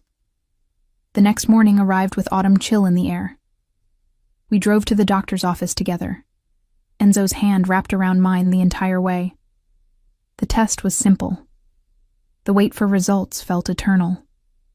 When the doctor returned, her smile told us everything before the words did. Congratulations, you're about 6 weeks along. Everything looks healthy and normal. The world tilted, then righted itself in an entirely new configuration. Pregnant. I was carrying Enzo's child, our child. You're certain? Enzo's voice was steadier than mine would have been. Completely. We'll want to schedule regular checkups, but preliminary indicators are all positive. The doctor continued talking, about prenatal vitamins and diet and what to expect. but I heard it through a haze of shock and joy. In the car afterward, Enzo and I sat in stunned silence. "We're having a baby," I finally said, testing the words. "We're having a baby," he repeated, then pulled me against him, his arms tight around me. "Mia, his voice cracked. "I never thought I'd have this, never thought I deserved it." "You deserve everything," I whispered against his shoulder. "All the happiness in the world. I have you. That's more than I ever dreamed possible." He pulled back to look at me, his eyes bright with unshed tears. "And now this. You've given me everything, Mia. Everything." We told his mother that evening, unable to keep the secret even one day. Her joy was instantaneous and overwhelming. Tears and embraces and immediate plans for nursery colors and baby names. "I knew," she said, laughing through happy tears. "A mother knows these things. I've been waiting for you both to figure it out."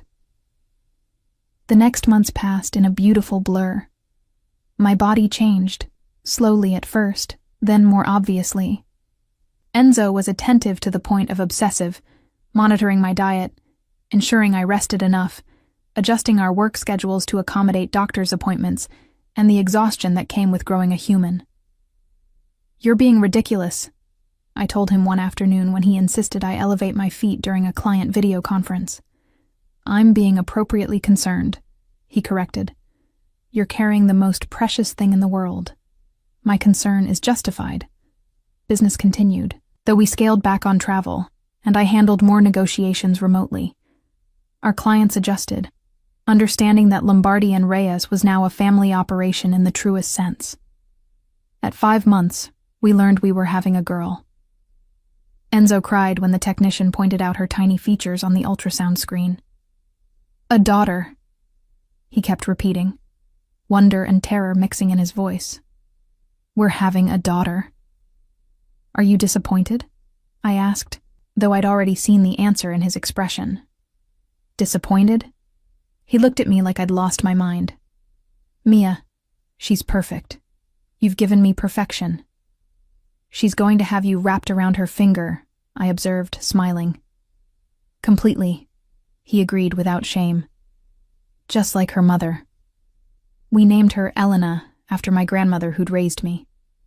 Enzo insisted, saying the woman who'd shaped me into who I became deserved the honor. The nursery took shape in what had been a guest room. Soft yellows and creams, a vintage crib Enzo had acquired from a Florentine dealer, artwork carefully chosen for whimsy rather than value. And in one corner, on a small shelf, sat the framed photograph. "Are you putting that in here?" I asked when I noticed. "It's part of her origin story," Enzo explained, adjusting the frame's position. "The moment her parents stopped pretending and started building the life she'd be born into. She should know how much went into creating the family she belongs to." "You're impossibly romantic," I said, but I was smiling. "Only with you." Elena arrived 2 weeks early on a spring morning, making her presence known with impressive lung capacity. The labor was long and exhausting, but Enzo never left my side, coaching my breathing, wiping my forehead, telling me I was strong enough, beautiful enough, perfect enough. When they finally placed our daughter in my arms, everything else fell away. She was tiny and wrinkled and absolutely perfect, with Enzo's dark hair and eyes that might someday turn gray like his.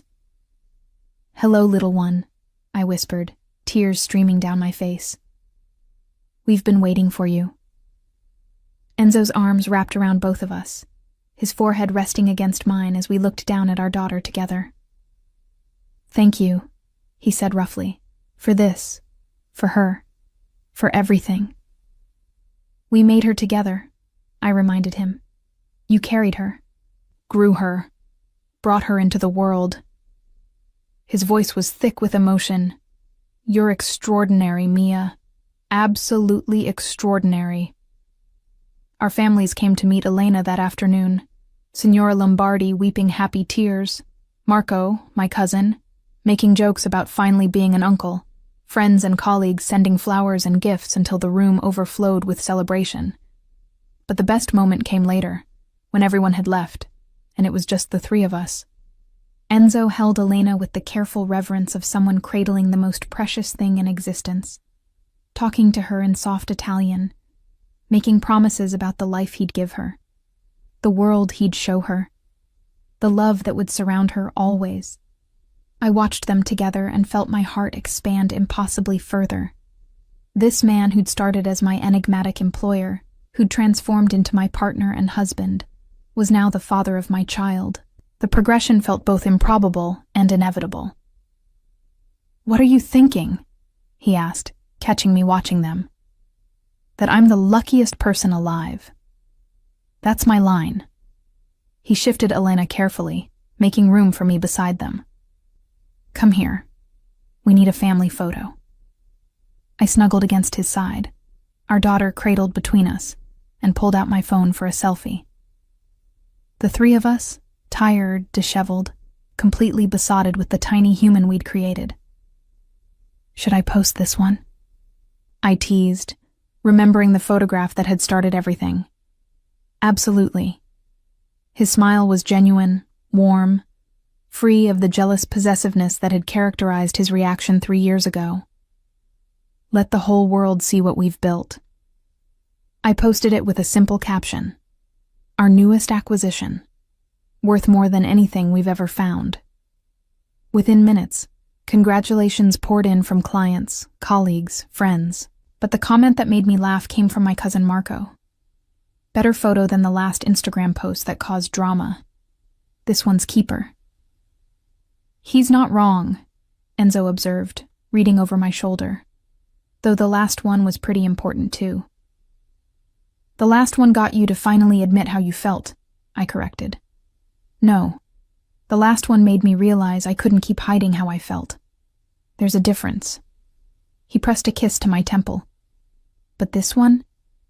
This one shows what happens when two people stop being afraid of loving each other completely." Elena made a small sound, her tiny hand wrapping around Enzo's finger with surprising strength. He looked down at her with such wonder, such love, that I felt tears prick my eyes again. "She's going to be so loved," I whispered. "Spoiled completely," he agreed. "Between my mother and us, she won't stand a chance of not being absolutely adored every moment of her life." "Just like her father adores her mother?" "Exactly like that." His gray eyes met mine, warm and certain, and full of all the love we'd built over 3 years. "Forever, Mia. All of us. Together. Forever." "Forever," I echoed, the word a promise and a vow and a certainty. Outside, Milan bustled with afternoon life, traffic and voices, and the constant hum of a city in motion. Inside our hospital room, we existed in our own perfect bubble, a family complete, a love story that had started with jealousy and defiance, and had transformed into something beautiful and permanent. And somewhere in our home's nursery, a framed photograph waited. The Instagram post that had changed everything, that had forced honesty where there'd been silence, that had become the cornerstone of the family we'd built. The photograph that almost got deleted had instead become our most treasured beginning. 5 years had a way of transforming everything, while somehow keeping the most important things exactly the same. Elena was 4 now.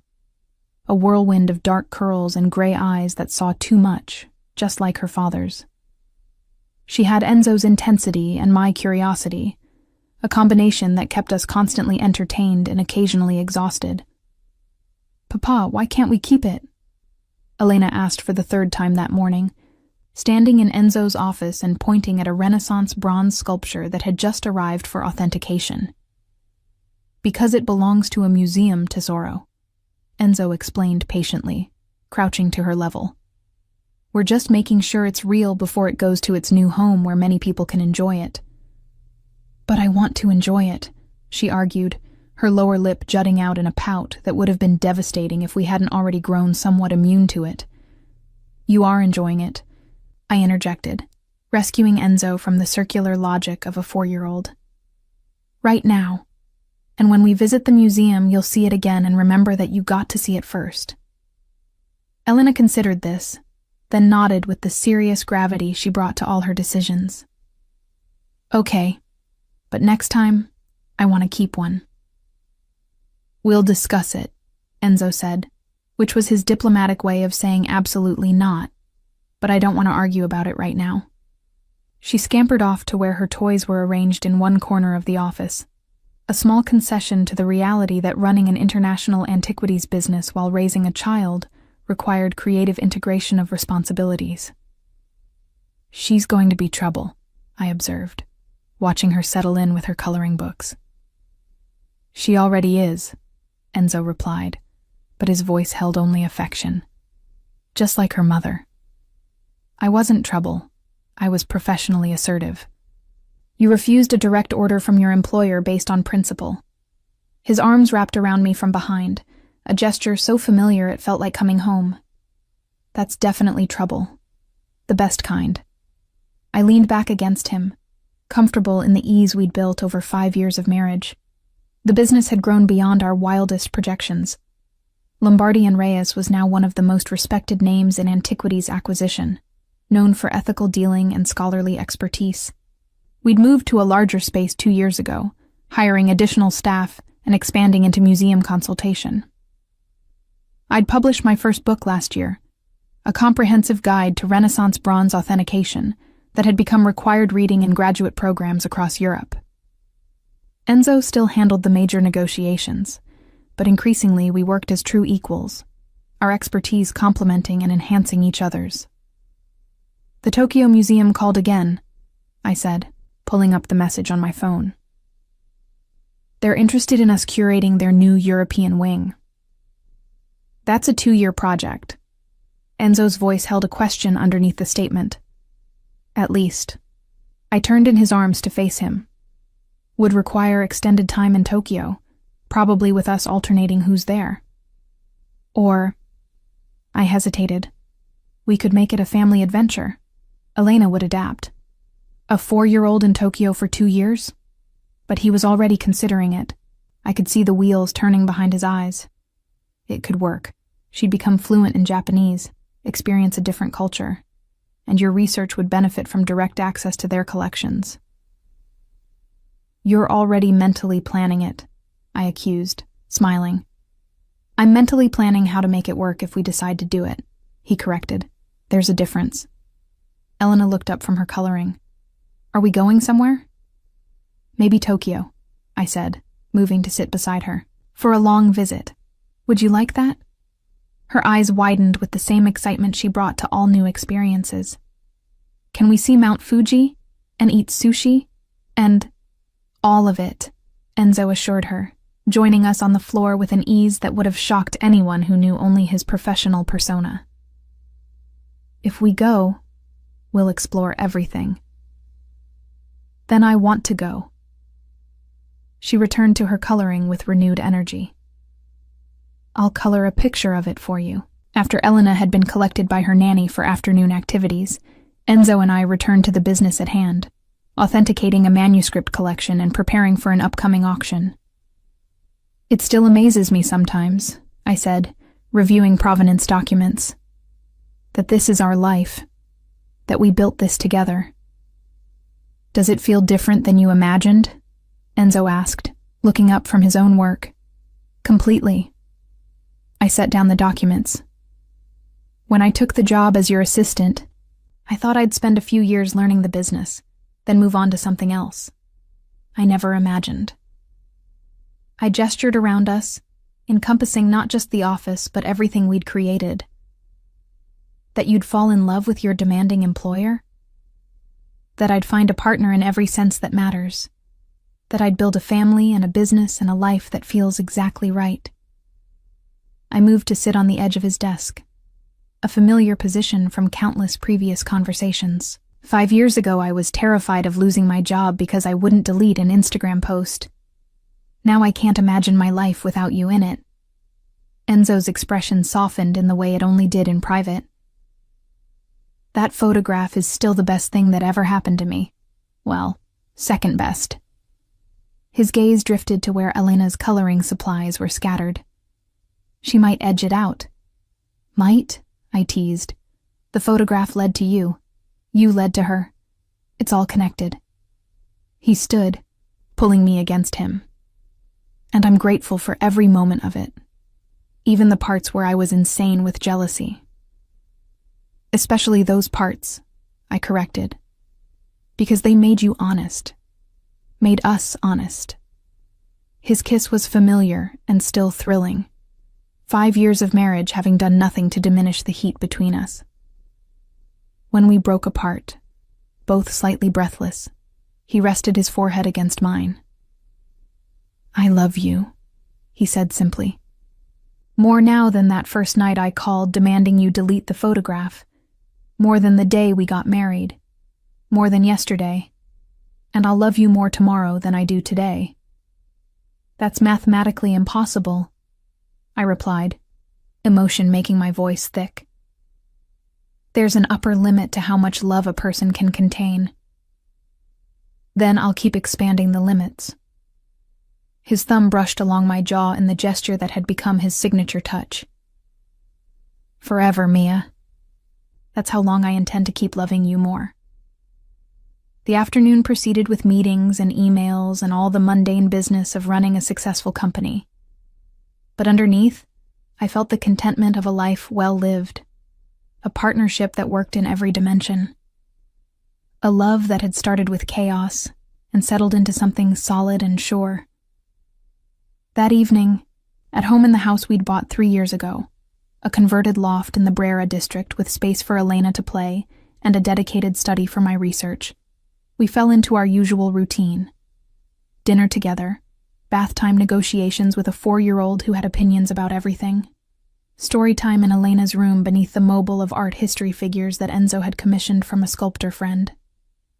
Read the one about the girl and the dragon, Elena requested, snuggling into her pillows. Again? Enzo asked, though he was already reaching for the well-worn book. You know this one by heart. But I like how you do the voices. She grinned at him, already winning this negotiation like she won most of them. I watched from the doorway as Enzo read to our daughter, his deep voice shifting between characters, her delighted giggles at the parts she knew were coming. This man who negotiated million-euro deals without flinching became putty in the hands of a 4-year-old girl. After Elena finally drifted to sleep, we retreated to our bedroom, to the space that had been ours alone for 5 years, that held our most intimate moments and private conversations. The photograph was still there on the nightstand, exactly where it had always been. But now it was joined by others. Our wedding photo, Elena's newborn picture, snapshots from family vacations and quiet Sunday mornings. Sometimes I think about that night, Enzo said, noticing my gaze on the original photograph. How close I came to ruining everything by demanding you conform to what I wanted, instead of accepting you as you were. You didn't ruin anything, I reminded him. You forced a conversation we needed to have, made us both honest about what we felt. Still, he picked up the frame, studying the image of me with Marco, the photograph that had changed everything. I was an idiot, jealous and possessive and completely unreasonable. You were human. I took the frame from him, looking at my younger self, 22 and smiling, completely unaware that her life was about to transform. And you gave me this. I gestured to encompass not just the room, but our entire life. So I'm grateful for your temporary insanity. Temporary? His eyebrow rose. I'm still possessive about you, still unreasonably jealous when anyone looks at you too long. But you've learned to channel it better, I observed, into protecting what we've built instead of trying to control it. You've made me a better man, Mia. The raw honesty in his voice still had the power to undo me. Every day you make me want to be worthy of you, of her, of this life we're creating. You're already worthy. I set down the photograph and moved into his arms, the place I'd occupied countless times over 5 years. You were always worthy. You just needed to believe it. We made love that night, with the comfortable familiarity of long intimacy and the continued passion that hadn't diminished with time. Afterward, wrapped in each other, we talked about Tokyo and Elena's future and the possibility of expanding our family again someday. Would you want another child? Enzo asked, his fingers tracing lazy patterns on my shoulder. Maybe, I admitted. Not right now, but someday. Would you? A son this time, he said thoughtfully. To balance things out. Though knowing us, we'd probably have another girl, and she'd have Elena wrapped around her finger within minutes. Just like you and I have each other wrapped around our respective fingers. Exactly. His arms tightened around me. We're pathetically in love, and I wouldn't have it any other way. The next morning brought news that would change our trajectory again. Count Castellani, whose collection had sparked the confrontation with Sado 5 years ago, had passed away, leaving his estate to a charitable foundation with specific instructions that Lombardi and Reyes handle the distribution to museums worldwide. It's a massive undertaking, I said, reviewing the documentation the estate's lawyers had sent. 18 months minimum, requires working with institutions across 3 continents. And positions us as the premier ethical dealers in Europe, Enzo added, reading over my shoulder. Every museum will want to work with us after this. We'd need to hire more staff, probably open a satellite office in New York to handle the American institutions. I was already mentally cataloging what would be required. So we do it. Enzo said it with the same certainty he'd brought to every major decision we'd made together. Tokyo in this.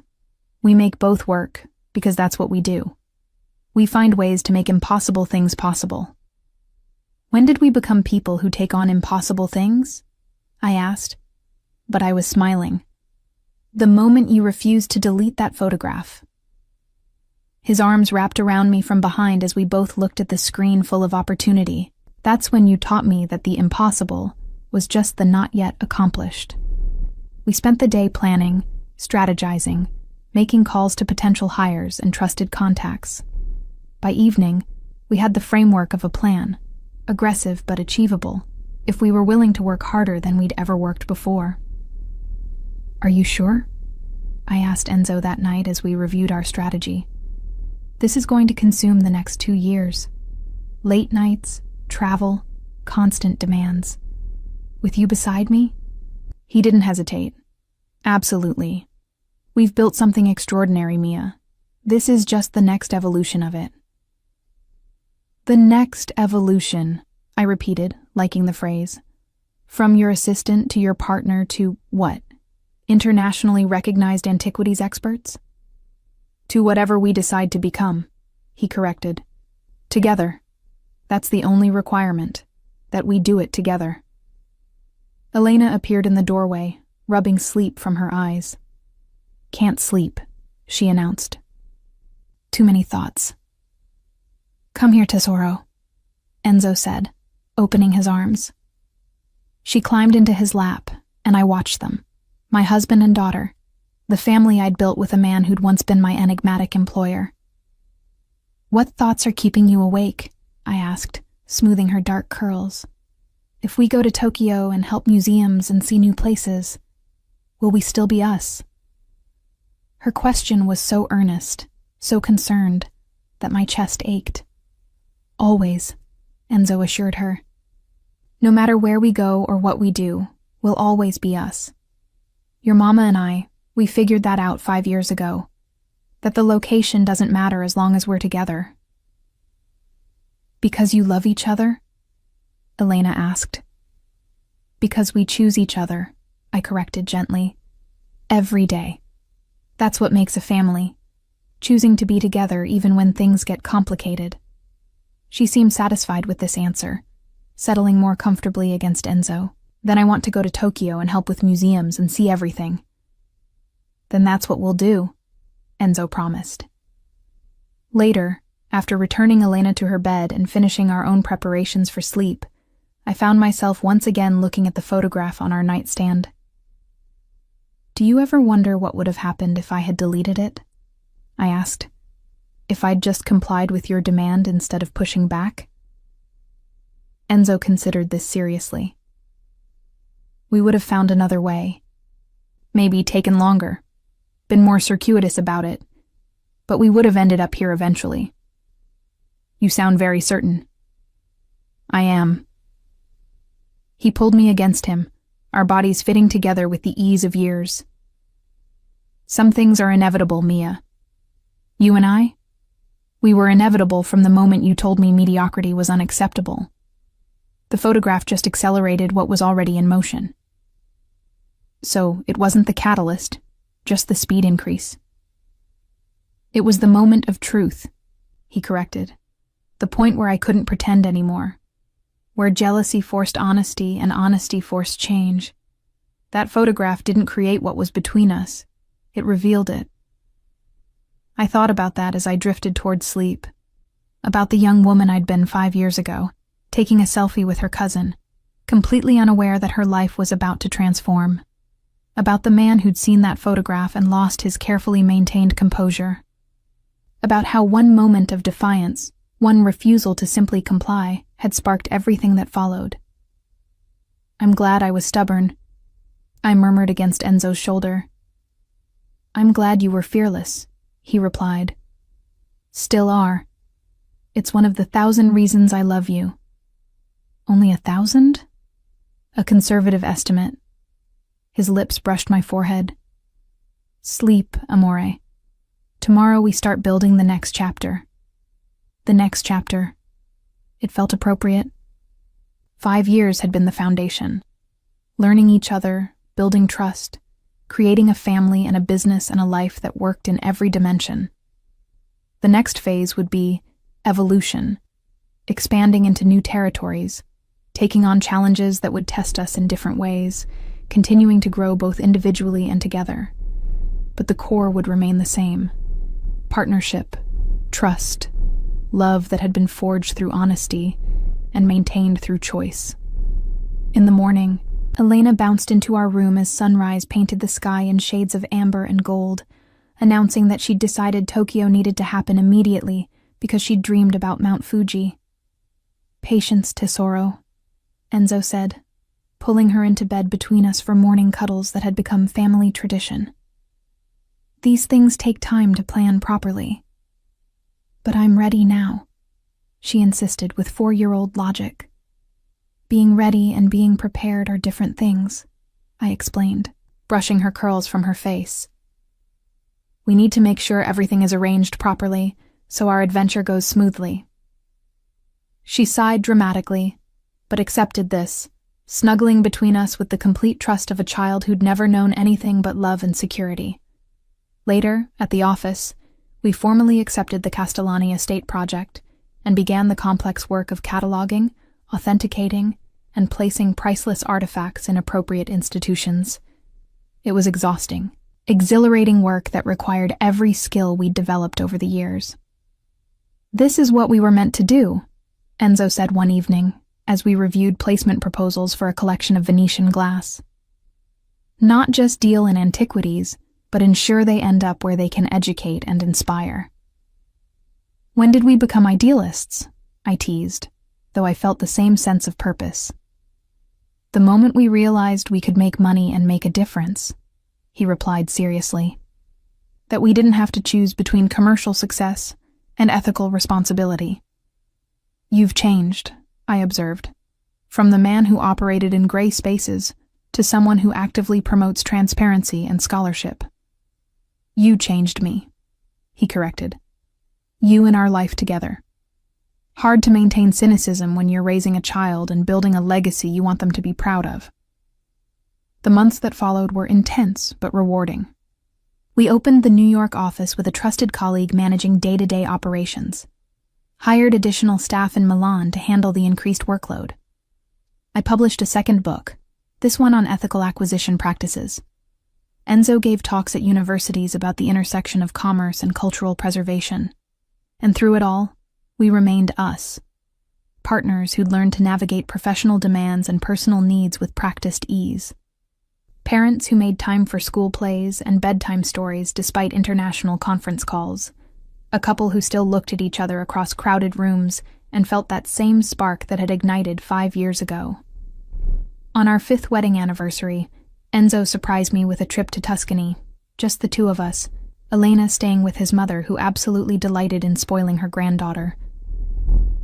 "This is where we got married," I said unnecessarily, looking out at the villa where we'd exchanged vows. "This is where we started our marriage," Enzo corrected. "But we started us long before this, in an office in Milan, with a photograph that almost got deleted." He'd brought something with him, a box wrapped in simple paper. Inside was a leather-bound album, and when I opened it, tears immediately filled my eyes. Every photograph from our 5 years together. The Instagram post with Marco on the first page. Our wedding photos. Elena's birth. Family vacations and quiet moments, and the 1,000 small instances that comprised a life shared. "Our story," Enzo said quietly. "From the beginning until now, with space for everything still to come. It's perfect." I clutched the album, overwhelmed by the thoughtfulness of it. "You're perfect." "Hardly." But he smiled, pulling me close. Just a man who got lucky enough that the woman he couldn't stop thinking about refused to do what he demanded. Who pushed back and forced honesty and changed everything. "We changed everything," I corrected. "Together." "Together," he agreed. That night, in the same villa where we'd celebrated our wedding, we made love with the passion of newlyweds and the deep intimacy of long partnership. Afterward, looking at the album of our years together, I felt the weight of gratitude for every choice that had led us here. "What do you think Elena will remember about all this?" I asked. "About us, about this life we're building?" "That her parents loved each other," Enzo said simply. "That they worked hard and chose each other every day. That they built something meaningful together." He paused. "And maybe that her father once lost his mind over an Instagram post." I laughed, the sound echoing in our room. "That story is definitely going in the family history." "As it should." He kissed my temple. "It's a good story, about jealousy and defiance, and love that refused to stay hidden. About two people who found each other despite all the reasons they shouldn't have," I added, "and built everything that mattered because they did." We returned to Milan renewed, ready for the next phase. Elena had grown even in just 3 days, or so it seemed. More articulate, more curious, more herself. "Nonna taught me Italian songs," she announced proudly. "And she said when I'm older, I can help at the office like Mama does." "When you're much older," I emphasized, catching Enzo's amused expression. "But I can learn now," she insisted, "about art and history and how to tell if things are real." "That's true," Enzo conceded. "Learning can start any time. Doing the actual work requires more maturity." "Then I'll be mature," Elena declared with the absolute confidence of a 4-year-old, making us both laugh. The Tokyo project moved forward, and we decided to make it a family adventure as originally discussed. 6 months in Tokyo, then returning to Milan for 6 months, alternating for the duration of the project. Elena would attend an international school. We'd immerse ourselves in Japanese culture, and the entire family would grow from the experience.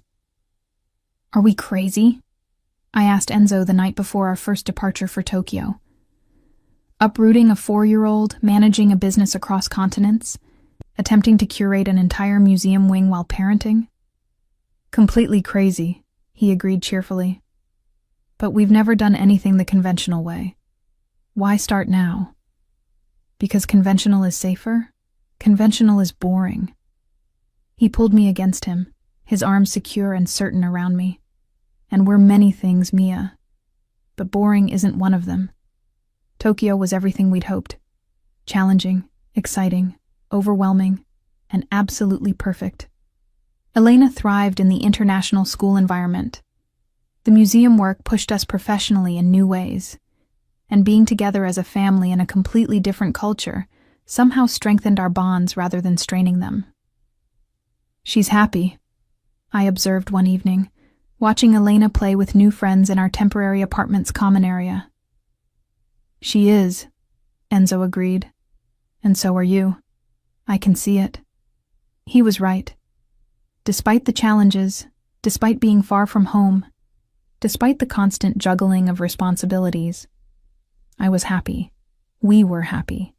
Because we had what mattered, each other.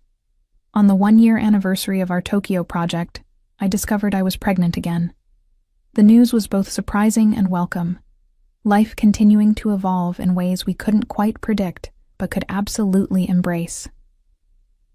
"A son," Enzo said when we learned the baby's gender. "A son to go with our daughter. We're building quite the family, Signora Lombardi." "We are," I agreed, my hand resting on my growing belly. "And it's perfect. All of it." The baby arrived on a spring morning in Milan. We'd returned for the birth, wanting him to be born in the same hospital as his sister. Marco, we named him, after my cousin who'd unknowingly sparked everything with a simple photograph at a charity gala. Elena was besotted with her baby brother, wanting to help with everything despite being only 5. "He's ours," she kept saying with possessive delight. "Our Marco." "Yes," I agreed, watching Enzo hold his son with the same wonder he'd shown when holding Elena for the first time. "Ours." 10 years after that fateful Instagram post, we'd built an empire, professional and personal. Lombardi and Reyes was internationally recognized. Our children were thriving. Our marriage had weathered challenges and celebrated triumphs. And through it all, that photograph remained on our nightstand, a reminder of where we'd started. Of the moment jealousy had forced honesty, of the defiance that had sparked everything. "Do you ever regret it?" I asked Enzo one night, the question coming from nowhere and everywhere. "Any of it? Loving you? Building this life? Having our children?" He looked at me like I'd lost my mind.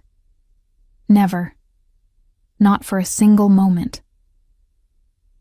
Even the hard parts, the complications, the nights you barely sleep because Marco is teething and Elena has nightmares and work never stops.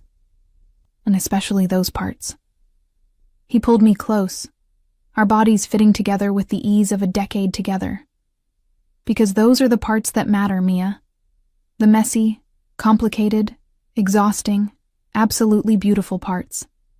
That's not despite our life. That is our life. And I wouldn't trade it for anything. Not even for simplicity? Simple is overrated. His lips brushed my temple. "We're extraordinary. That's so much better." And he was right. We were extraordinary, not despite the complications, but because of them. Because we'd chosen the difficult path, the honest path, the path that required constant work and unwavering commitment. We were the couple who'd started with an Instagram post and built a legacy. The couple who'd transformed jealousy into partnership. The couple who chose each other every day, through every challenge. And that photograph that had almost been deleted, it remained exactly where it had always been. On our nightstand. The first thing we saw each morning, and the last thing we saw each night. A reminder that the best things in life often start with defiance, with refusal to comply with demands that don't serve your truth, with the courage to push back and force honesty even when it's terrifying. The photograph that changed everything, our beginning, our always.